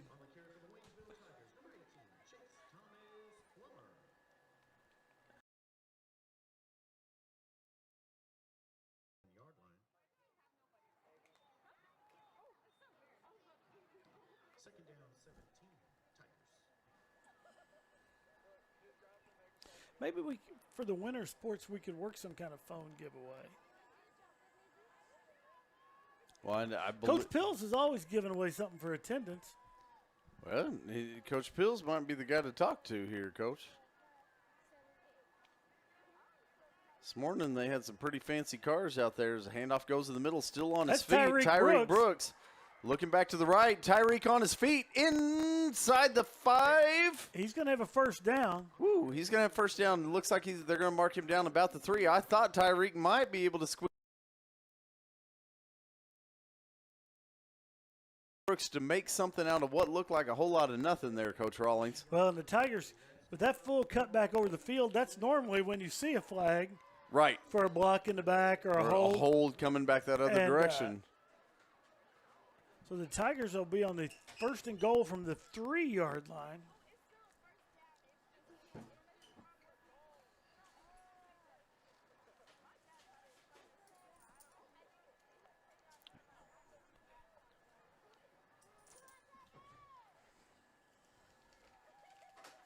David Vernon up the middle. And he's in for the touchdown. Touchdown, Waynesville Tigers. And Coach Rawlings back on top come the Tigers. Tigers once again take advantage of the turnover. Take a 12-7 lead here. Extra point coming up. And Coach, down there along the rail, there's a big face of David Vernon. There is a big face of David Vernon. He goes in for the touchdown, and out of the student section comes the giant face of David Vernon. Now, those are available at the Authentic store, I've heard. We talked about the Authentic store here at the other night during volleyball. David has signed, if I understand right, he's signed 6 of those to match number on his uniform, so they're very limited. Each one hand numbered out of 6, limited edition. Direct snap, Chase Thomas Plummer, and he's in for 2. Big 2-point conversion right there puts the Waynesville Tigers out on top, 14-7 here, as we've got just over 6.5 minutes left to play here in the third quarter. And Coach Rawlings, that's a great way to come out and start the second half. That's exactly right. Tigers had a chance on defense for a stop. A couple penalties really hurt.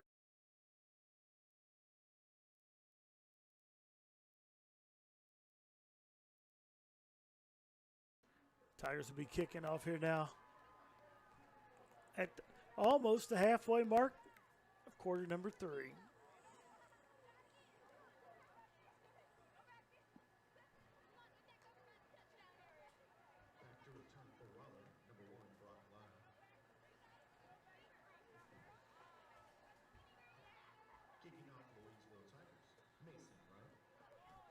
Mason Wright kicking off for the Tigers.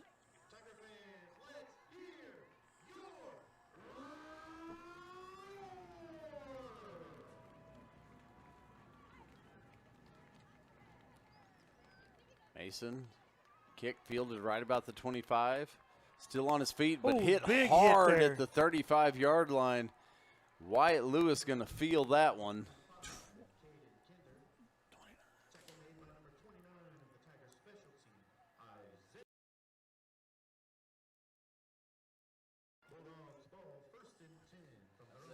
A hard hit right there. One of the harder ones we've seen this season. Matt, Hannah Hedrick joining us here on the TTSN Sports Network. Hopefully, she saw her brother Absolutely. Johnny with that interception return. Her brother We've got a flag down.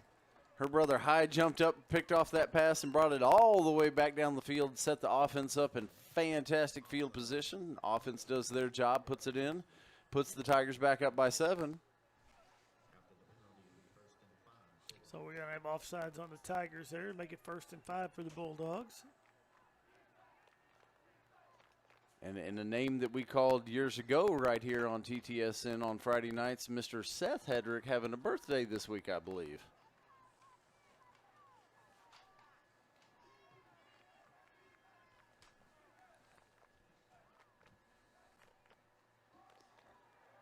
Little halfback pass, right? Jump pass, and it's going to be Tigers have picked intercepted off. it. Oh, they're saying that ball hit the ground. Woo.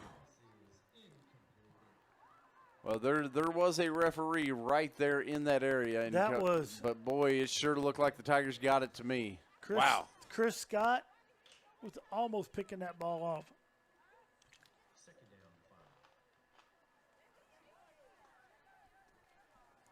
So that's going to make it 2nd down and 5 here. I guess that's not the way that Coach Franks drew up for that ball to be passed. No, there was a lot of pressure coming. The ball gets handed off right there. Tailback comes across there, or kind of split back comes across there.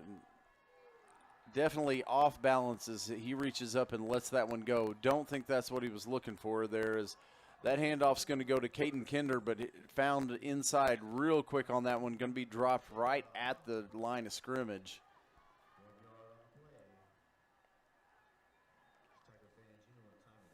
So that's going to make it 3rd and long 4, short 5.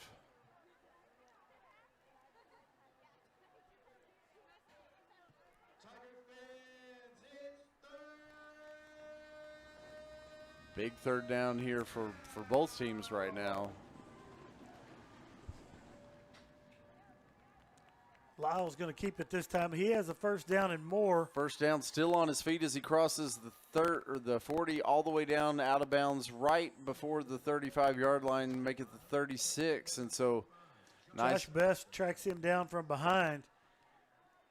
Definitely going to be plenty enough for the 1st down right there. So it's going to set the Rolla Bulldogs up at the 36-yard line, 1st and 10 in Waynesville territory.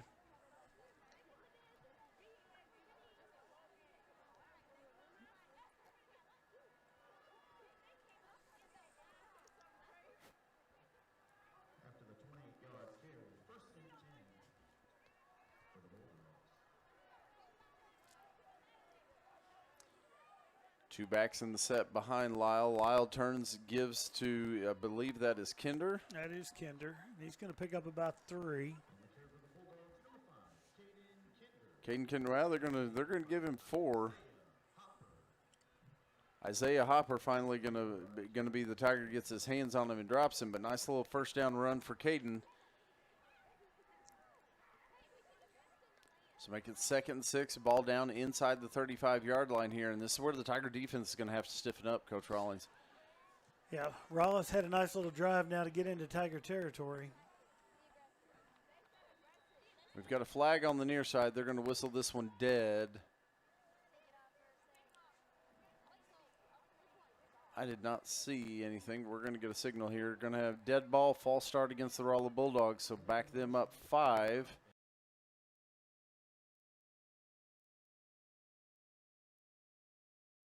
We'll replay the down from 5 yards back up the field.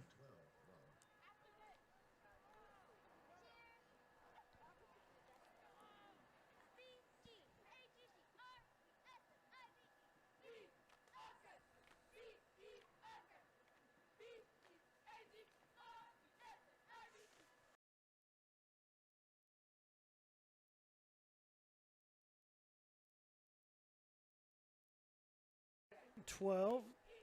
We're about to the 4-minute mark here in quarter number 3. Lyle comes back up under center. He's going to let this one go. He has a receiver back. And up over the top of Johnny Hedrick right there. Going to be able to pull that in and into the end zone for the touchdown. That's going to be Colton Petersmith there.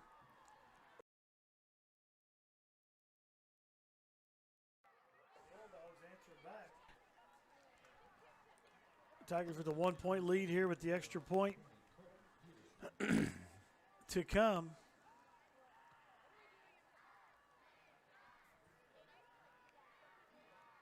Aaron Cook back to hold here for the Rolla Bulldogs. Snaps back, holds down, the kick's up, and it's good. And just like that, Coach Rawlings, we're going to be all knotted up at 14. We got us a brand new ball game here. 3:58 left in quarter number 3.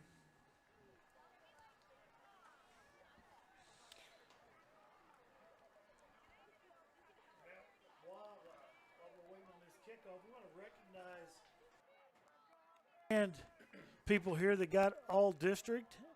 I'm not going to go through all this information about what they do, and I'm going to have you helping me out here with some of these names. But Olivia Seibert, Mackenzie Colgan, Cassandra Plummer, Henry Westfall, Seth Stuke, Maxwell Greif, Yadil Santana Horta. I believe you're right, Caden Crone, Nicholas McMurray, Vladimir Quintero, Tessa Campbell, Grace Parker, all receiving all district honors, some first chair, some second chair, different levels in there. A lot of information there that went out today from Dr. Witt and Mr. Sabatasso. As the Tigers run into each other, touch the ball. And out of bounds. Now, why is point? I think the referees are just doing it out of like. Well, reflex. I don't understand. Our two guys were going to catch the ball. As the ball gets to them, they hit each other, and the ball goes out of bounds. Yeah, they're going to pick that flag up. In another instance that we were right, and they were trying to make us question ourselves, Coach Rollins. Why would you drop your flag at that situation?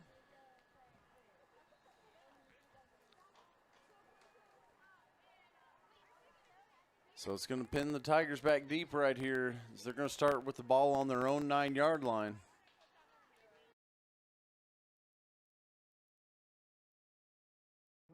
Plummer. And he's going to be hit right at the line of scrimmage right there. Maybe not quite getting back to the line of scrimmage. Yeah, it looks like he's going to lose a yard on that run.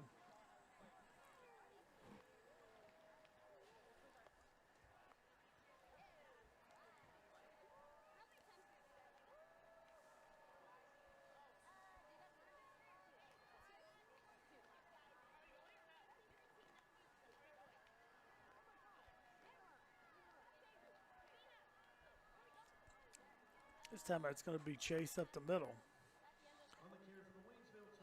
He's going to pick up about 9 yards there, maybe, Matt? It's going to be close. Yeah, it's going to bring it out and make it about 3rd and 3 here for the Tigers. Ball all.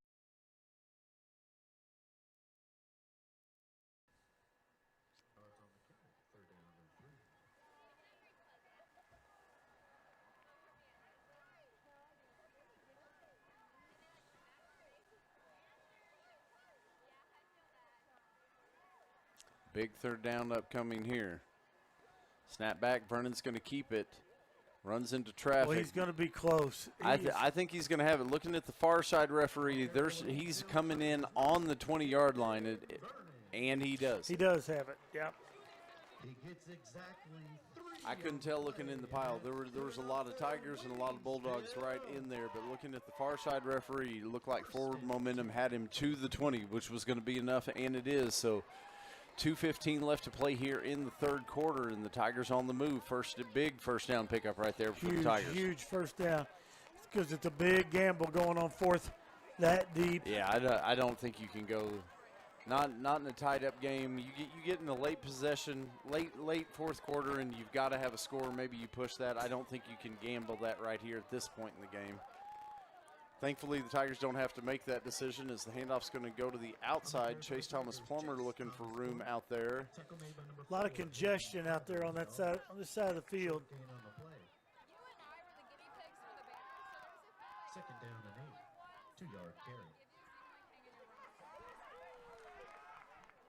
I have them at my house, but I'll remember on Tuesday maybe. Just send me a text if you remember. Yes, please. Thank you. You're welcome.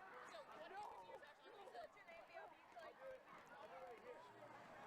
what else is your best one? What's your name?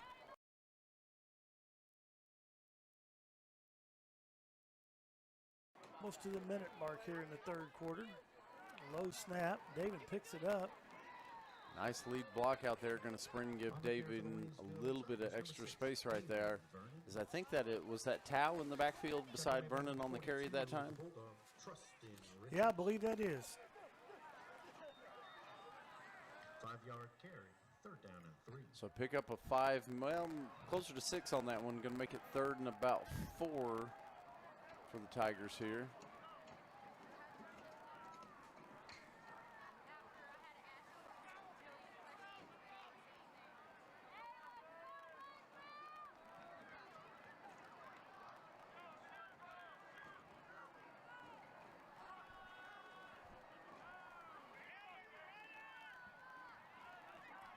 Correct snap back. Tao's going to take it himself. He's Tao's still on his feet. And Tao's Tao gone. is gone to the house.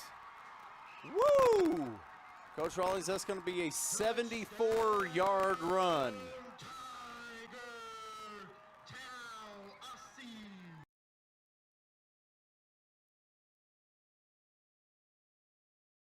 Right into the third quarter. And Tao's another one of those guys out there I'll take my chances on against anybody over there on that sideline. Woo! Boy, the Tigers, when they have been able to get into green grass out there to the outside with no one in front of them, you're not going to run them down. Of course we see this every spring, but you're not going to run these guys down.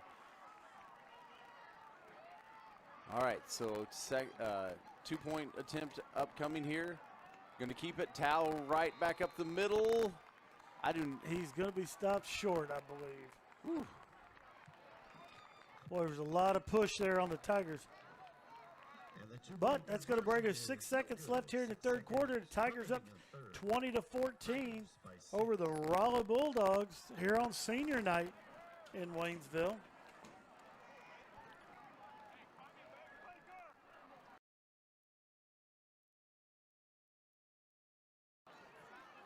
Off to Rolla. And that's probably going to bring us to the end of the third quarter. Woo. A lot of excitement right there, Coach Rawlings. We got quick. Well, and again, you are in the huddle with the Waynesville Tigers special teams.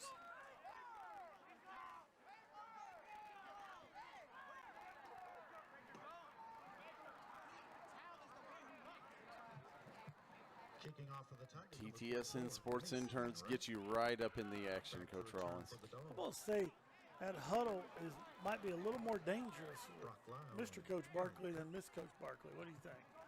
I don't know.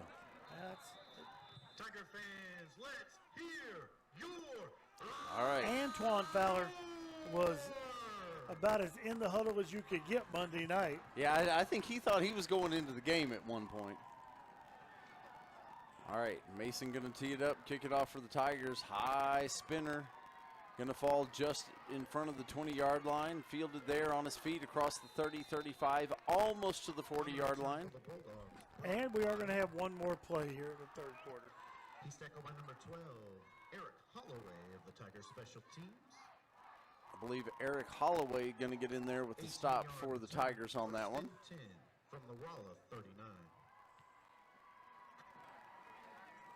So 39-yard line, and as you said, Coach Rawlings, we're going to have one more play here, barring a penalty, before the start of the fourth quarter.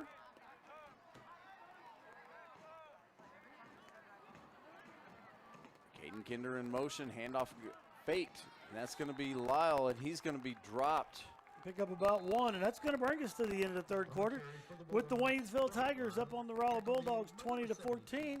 Matt, you know what that means it's time for? TTSN Sports Update. It's time for a TTSN Sports Update. This TTSN Sports Update is brought to you by the TigerTV Facebook page. TigerTV Facebook for all the news that is news. Right here in Tigertown. Matt, you know who likes the TigerTV Facebook page? And I'm going to tell you something right now. Oh, no. Here we go. This person has liked it before, but I feel it necessary to have this person like it again. Coach Aaron Bartle. Boy, that's a good guess. That's what he says right before I'm wrong. He secretly has liked the Tiger TV Facebook page for years. Do you know who we're going to call out tonight? After the week and a half or so that she's had, head softball coach Rochelle Mabach is absolutely admires and loves Tiger TV Facebook page. But I bring this up because of the last couple games that our softball program ended up with this year. First off, with the Joplin Eagles rolling into town.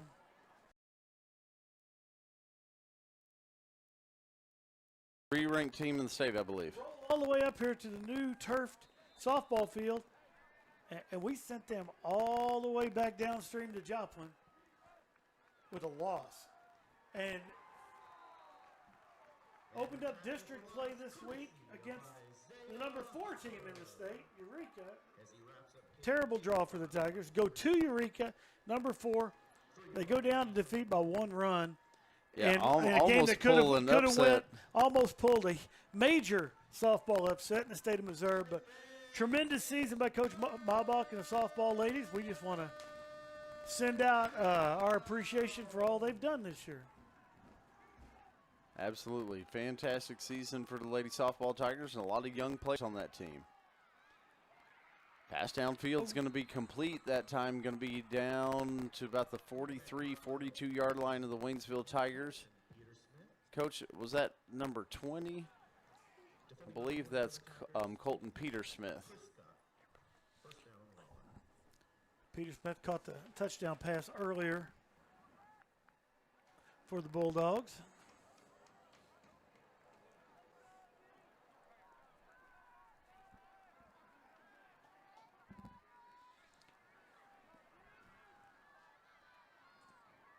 All right, man in motion. Handoff goes up the middle, and we've got a stoppage here. Here again, I don't see a flag, but the referee stopped.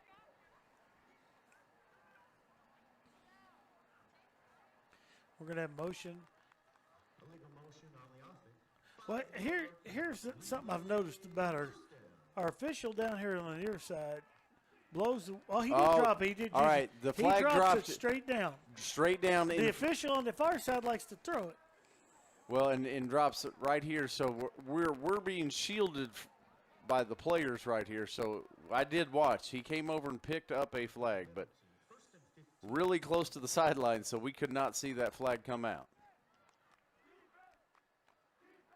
Need to tell him, listen, we're doing this game on TV. You're going to need to throw that out there a little ways, so or get it up in the air so we can see it. Well, yeah, you can go throw it up and if you throw it up and let it fall close. Oh, pressure coming up the middle that time.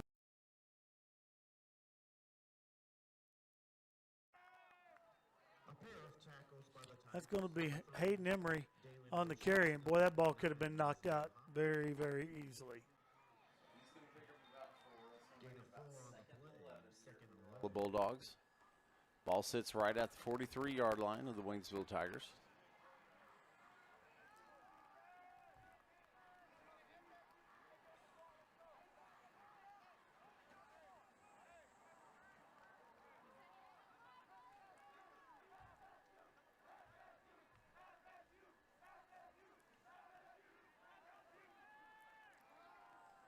Handoff goes to the man in motion. That's going to be number 30 that time, Brett Montgomery. He's tackled by number 33, Michael Baker. It's going to bring up a 3rd and 8. Short game. I believe number 33 in on the stop for the Waynesville Tigers that time. So yet another big 3rd down play upcoming here. Tiger fans, it's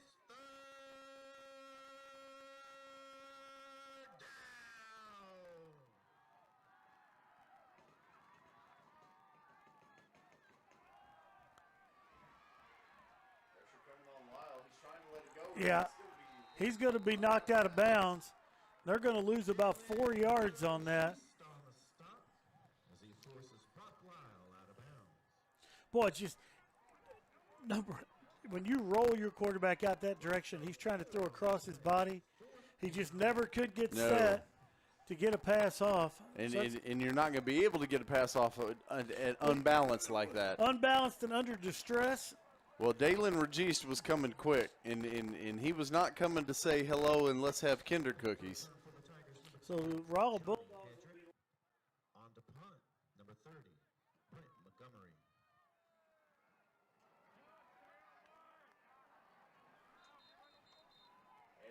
I believe we're going to call the Gunners for the false start that time, as they took off well in advance of the snap again. Not as glaring as it was the first time when there was no call. Illegal motion on the offense. 5-yard penalty. Replay. So that's going to move the Bulldogs back 5.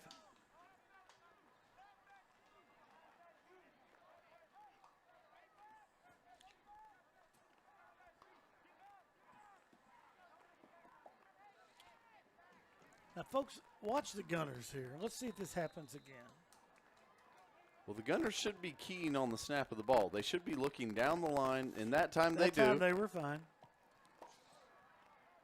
Fair catch called for by Johnny Hedrick at about the 16, 17-yard line. So that's where the Waynesville Tigers will take over on offense. 8:59 left here in the ball game.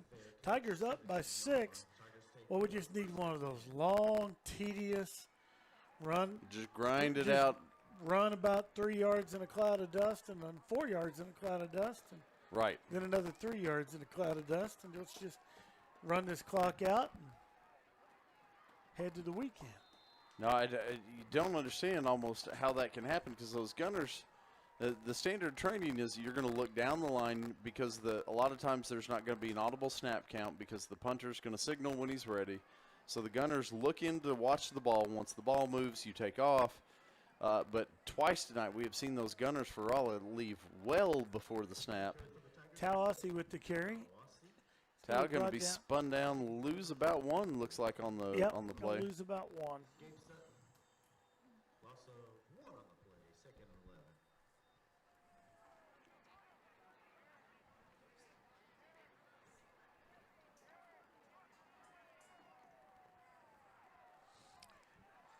Coach, this when you look over at that clock and you go, man, seconds take a long It time. does. It does. When you're trying to burn clock, boy, it seems like that clock moves slow. And the opposite, when you're needing to get that ball back, boy, it seems like that clock's just moving like lightning. Low snap. Tao gets his hands on it, picks it up, gets it forward, trying to make something out of nothing right there. And pick up about 3, going to get it back across the original line of scrimmage to the 20. But it's going to be 3rd and long here for the Waynesville Tigers. It's going to be about 3rd and 7 for the Tigers. 4-yard gain, 3rd and 7.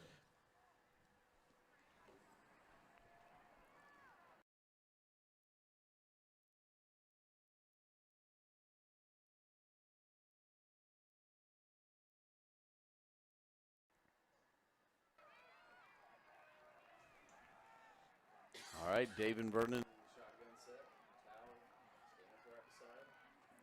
It's going to be Vernon keeping it this time. Vernon going to keep it. He's going to get it out. Looks like forward progress going to get him out to near the 25, but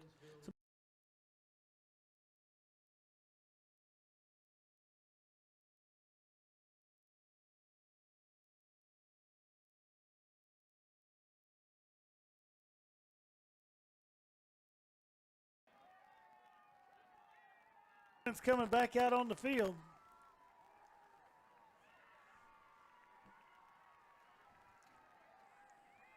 if you know your guy's going to get your 2, you give him the call. Go get it, big boy. Oh, and they Hey, did. got it. Offsides, nice job by the Tigers. Hard count by David Vernon right there, and the Rolla Bulldog comes flying across into the neutral zone, and the Tigers going to 5-yard penalty. And that's good enough for Waynesville. Nice job there by David Vernon to draw.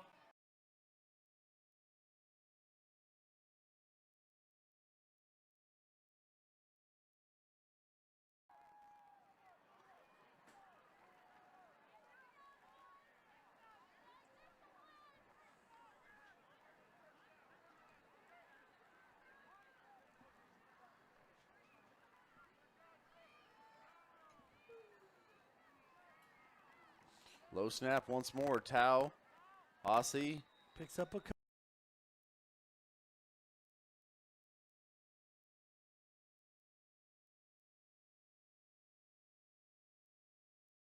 couple of really nice plays for Tao to those low snaps down, get low on the ground. Tao did a really nice job to be able to scoop those and make something out of those.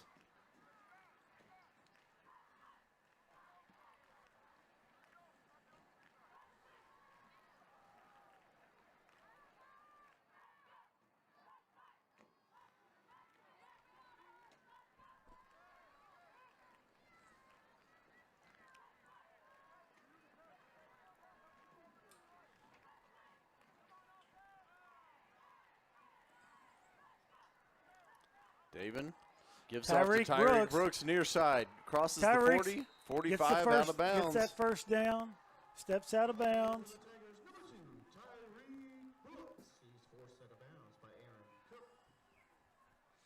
And Tigers moving the chains.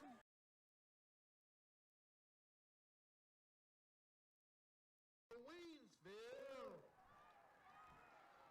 First and 10 from the 48. Only thing that makes that better, Matt, is if Tyreek could have stayed in bounds. Right, if he could Just get little down in slide, bounds right little- there.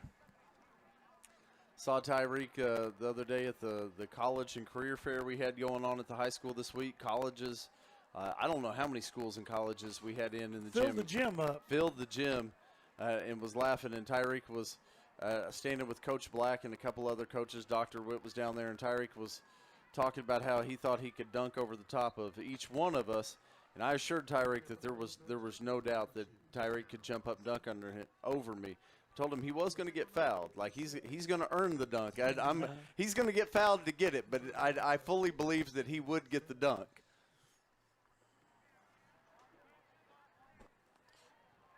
At the 5-minute mark. 2nd and 7 for the Tigers. Tigers doing a great job of just letting that play clock run, letting the clock run. But and come out here and would expect him not to snap it real quick. Let that play clock wind down. They've been making that snap in that 4 or 5 second range on that. Vernon with the carry over the left side. It's going to bring up a 3rd and about 2. 5-yard gain there for Damon. Tackle made by number 53, Justin Wineka. 4-yard carry, 3rd down and 3.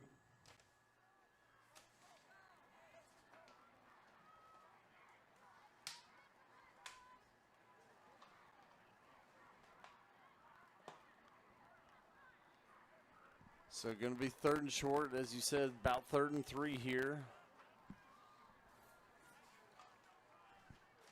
Ball sits right about the 44, probably 44-yard line there.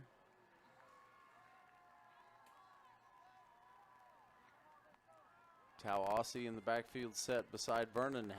Snap goes Tao's back to going to get Tao. the first down.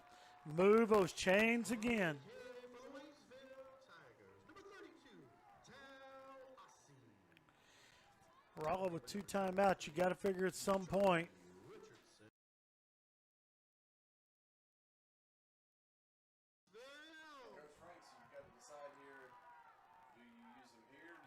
Do you try and save him for getting the ball back? You've got to start making some decisions. But It's going to be close to that 3-minute mark right now when the Tigers are going to take this snap. But You're going to run 40 seconds each time. We're on the ground. I'm a lot more.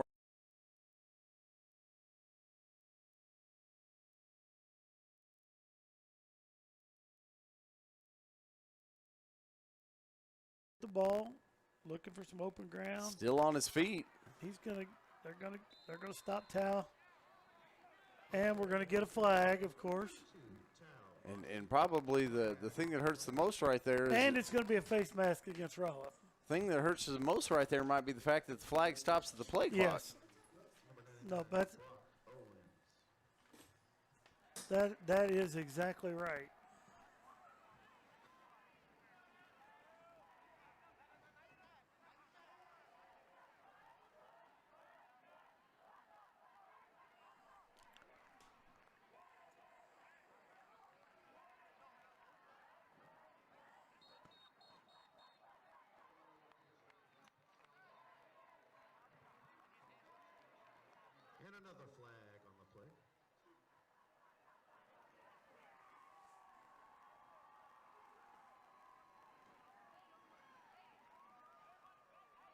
So we've got a face mask that we know is called. This one appears to be against Rolla as well. First penalty, inadvertent face mask. The way it happened almost has to be unsportsmanlike. And it is. It's going to be another 15 yards. Unsportsmanlike conduct against the Bulldogs, second penalty. As I asked Nico what he wants to do, do you want to keep pushing them back? Yeah, let's keep Nico, pushing them Nico, back. we're happy to Nico point them right on now down. Nico right now is thinking about pouring Sprite in that new cup. Yes, he is.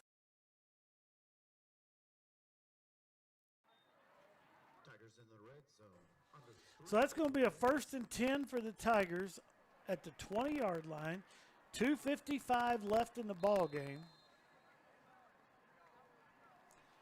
And we wind the clock to go back to action here. So ball sits right at the 20-yard line, 1st and 10. Tigers huddled up about 30 yards behind. Well, there were a lot of penalty yards in their defense. That ball kept traveling. They just stayed in the huddle.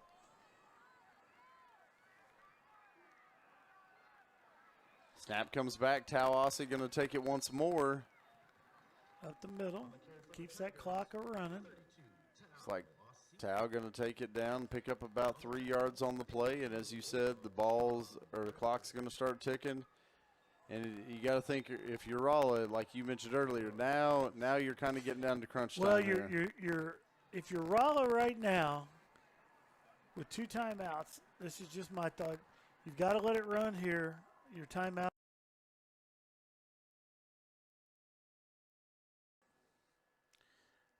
You really wish you had that 3rd timeout back. And you wish you had the lead. If wishes and you were wish you had lemon the drops ball. and gumdrops.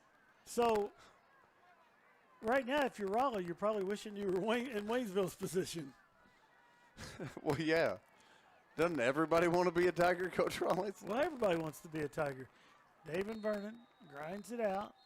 Now we're going to get a timeout from the Rolla Bulldogs. 1:32. On the tackle for the Bulldogs, number 42. Right here before 3rd down. Timeout, Bulldogs. Rolla has Now, Matt, while we have a second, we want to recognize our crew working the game tonight under the direction of the incomparable, The illustrious, the illimitable Tim Wallace. Matt, nobody does it better than Tim Wallace. No. I took some visiting dignitaries up to tour the new trailer tonight, walked them through, and then Tim came out. Tim took time out of his busy schedule tonight to explain a lot about the new equipment we're running and stuff, and we appreciate Tim for that. Also, I got a message today and wanted me to compliment Tim on all his work. One of his favorite artists in the world, Garth Brooks, reached out to me today and wanted me to mention to Tim just how impressed he was with the work he does on the TTSN Sports Network. Our interns tonight are Jay Michael, Justice Quinones, Ava Fegan, Gabriel Pahuyo. Pahuyon, Waylon Cox, MJ Luna, Sam Alford, Miss I'll Donate My Phone, Lily Peace, and Gabby Pasha. They're doing a great job if you're watching here. Again, this is pretty easy for us, Matt. We, if we're going to get David Vernon up the middle, and the Rolla Bulldogs using their last timeout. Matt, we just show up. All this is set up for us. Put the headphones on. We just get to sit here and talk about football and other things that we could be talking about. Basically, ours is the easy part of this. This is going to be our last broadcast for fall sports. But before you know it, we're going to be back on for Lady Tiger and Tiger basketball. You got for Tiger Wrestling. and Lady Tiger Wrestling. It's going to be here before you know it. And we'll be back rolling again. I don't have dates on all that right here, but that's okay because if you're following the TTSN Sports Network and the Facebook page, you're going to know. just doesn't, Everything you need to know about what's going on in Tiger just Town. doesn't even seem possible, Coach Rawlings, that we're drawing to the end of fall sports and the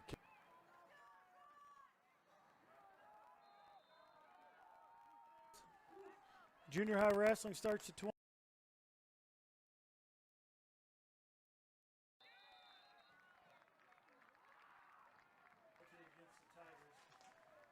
False start on the offense, 5-yard penalty. Replay, 4th down. So that's going to make it 4th and 12 for the Tigers.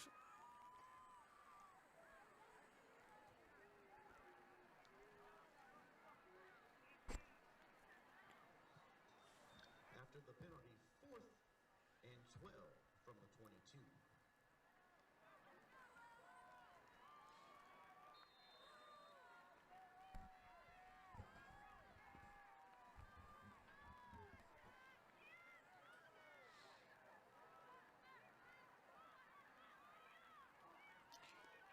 handoff goes back to Aussie. Aussie He's going to gonna be be wrapped brought up down. and dropped. And so the Rolla Bulldogs are going to take over the ball on the 22-yard line. Turnover on downs. Rolla ball, 1st and 10 from the 22-yard. Clock does stop on a 1st down Call it. or incomplete passes. There's the multiple ways the clock can still stop here. We don't want it to stop. No, we want to see that ball keep, or that clock keep or running.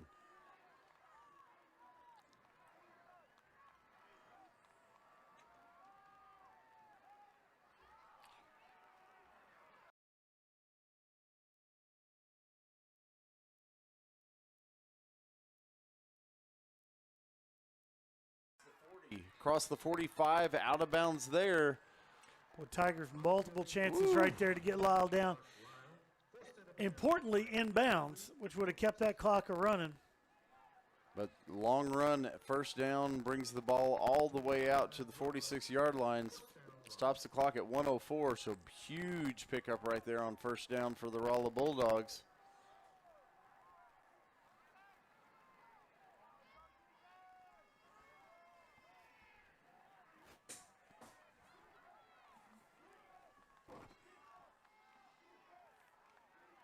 Trips up to the top of your screen.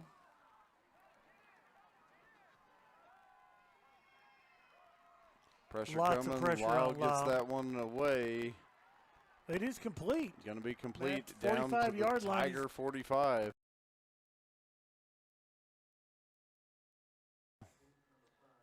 But ball into the Waynesville Tigers territory. Kinder with that reception. So it's going to bring up 2nd and 2. Credit Lyle for hanging in. Knew he was going to be taking a hit on that one. I'll Hung be in there, honest, man. I thought he was delivered that going to ball. throw that ball out of bounds. Where he was at, I thought he was throwing it just to get rid of it.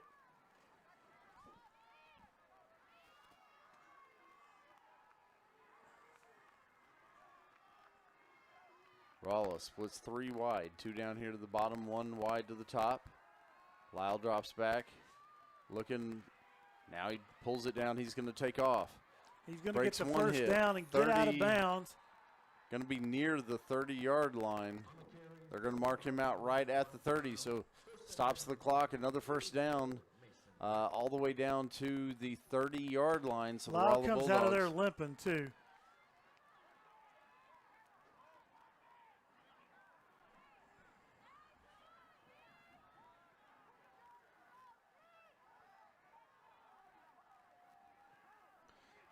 Lyle back there trying to walk this off. He took a hard hit going out of bounds. Well, he did, but he definitely he knows that if he goes down, they have to pull him out of the game right there with Rolla with no timeout. So credit Lyle, tough as nails right now, staying in that game.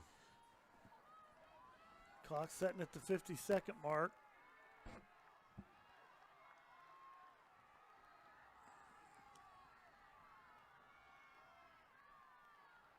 Same formation, quick pass to the outside. That's a lateral. Woo. Woo, that looked real close to being a lateral. I thought so as well. It looked like Lyle let go of that at the 35-yard line. The ball hit at the Woo! 36. I thought that was. I think Rolla got away with one right there. Well, I think they did too, because that right there.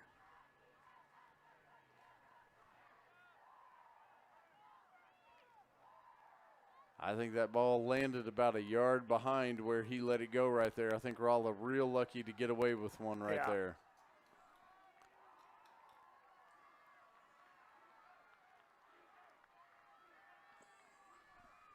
All right, Lyle in the shotgun set. Looks down the field, pressure coming, still on his feet, gonna get forward, duck out right about the 25-yard line. Forced out of bounds, Josh Best. 5-yard carry. So 5-yard pickup right there is going to make it about 3rd and 5. Clock stops with the player going out of bounds at 42 seconds left on the clock. So we said Tigers on top by 6 right now, 20-14, 42 seconds remaining in this one. 3rd and 5, ball sits at the 25-yard line of the Waynesville Tigers for the Rolla Bulldogs. Lyle in the shotgun set, one back in the set beside him. Drops He's back. going to let one go. He's got a Johnny receiver Hedrick's over down here. there. And it is Held on to for the and it's going to touchdown. be a touchdown for the Rolla Bulldogs to tie this thing up. Pass is going to be complete to number 20, Colton Petersmith right there. Man, I kept looking down here. That Johnny Hedrick was one-on-one coverage out here all the way down the field. I knew you just had that feeling at some point they were going to make a pass over here. So the all-important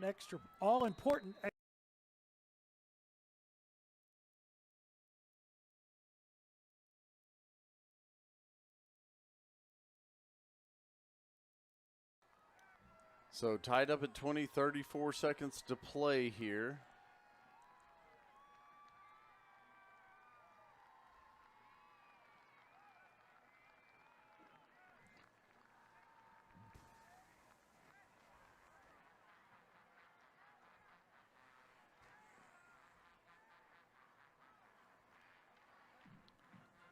See Coach Barkley talking to the defense down here. Coach Rowland in that huddle. Well, I guess that's Coach Rowland down there. Seen the white jacket. Talking to the Tigers. If you've got a block play, now's your time to use it. Absolutely. You overload one side, whatever, you send the house, whatever you got in your bag of tricks, you got to have it right now. Well, the first thing you got in your bag of tricks is you got Tyreek Brooks back there, because he's going to make a couple steps up and jump as high as he can. Aaron Cook to hold. Holds down, kicks up, and it is good. It is good. It sneaks over the upright, and the Rolla Bulldogs take a 21-20 lead over the Waynesville Tigers. And the Tigers are going to get the ball back. They will have 2 timeouts, Matt. But not a lot of time left on that clock.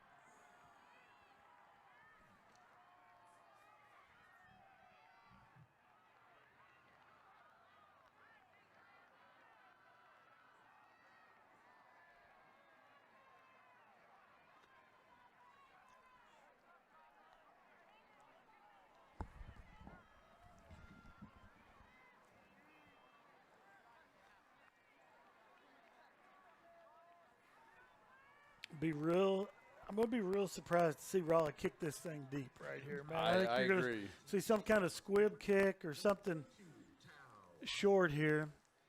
Well, when I look back there, Tao I see Aussie and Tao Aussie. I see Brandon Howard. I see Chase Thomas Plummer. oh, they do kick it deep. That's going to be fielded by Brandon Howard. Takes it at the 20. On his feet as he crosses the 30. 40. Brandon gets it almost out to midfield. Matt, another one of those speedsters that just needs a little bit of ground. As you said, I'm a little surprised they kicked it deep. Looking at the 4 we had back. I'm really glad they did. Well, I am too, but I'm looking back, and that doesn't seem like the wisest decision, but it works out well for the Tigers as they're going to get it all the way up near midfield. 29 seconds left here in the ball game. Now, I don't know. I have not seen the Tigers attempt a field goal this year, So you don't know how far they got to get down here to be willing to take a shot. Rolla in their prevent defense.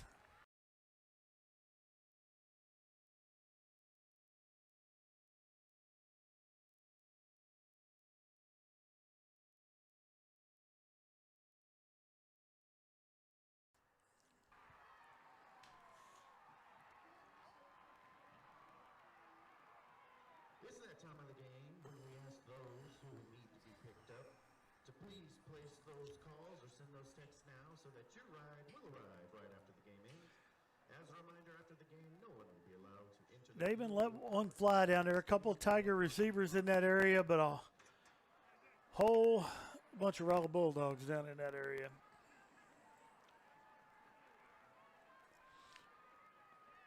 So the Rolla Bulldogs will take a knee here.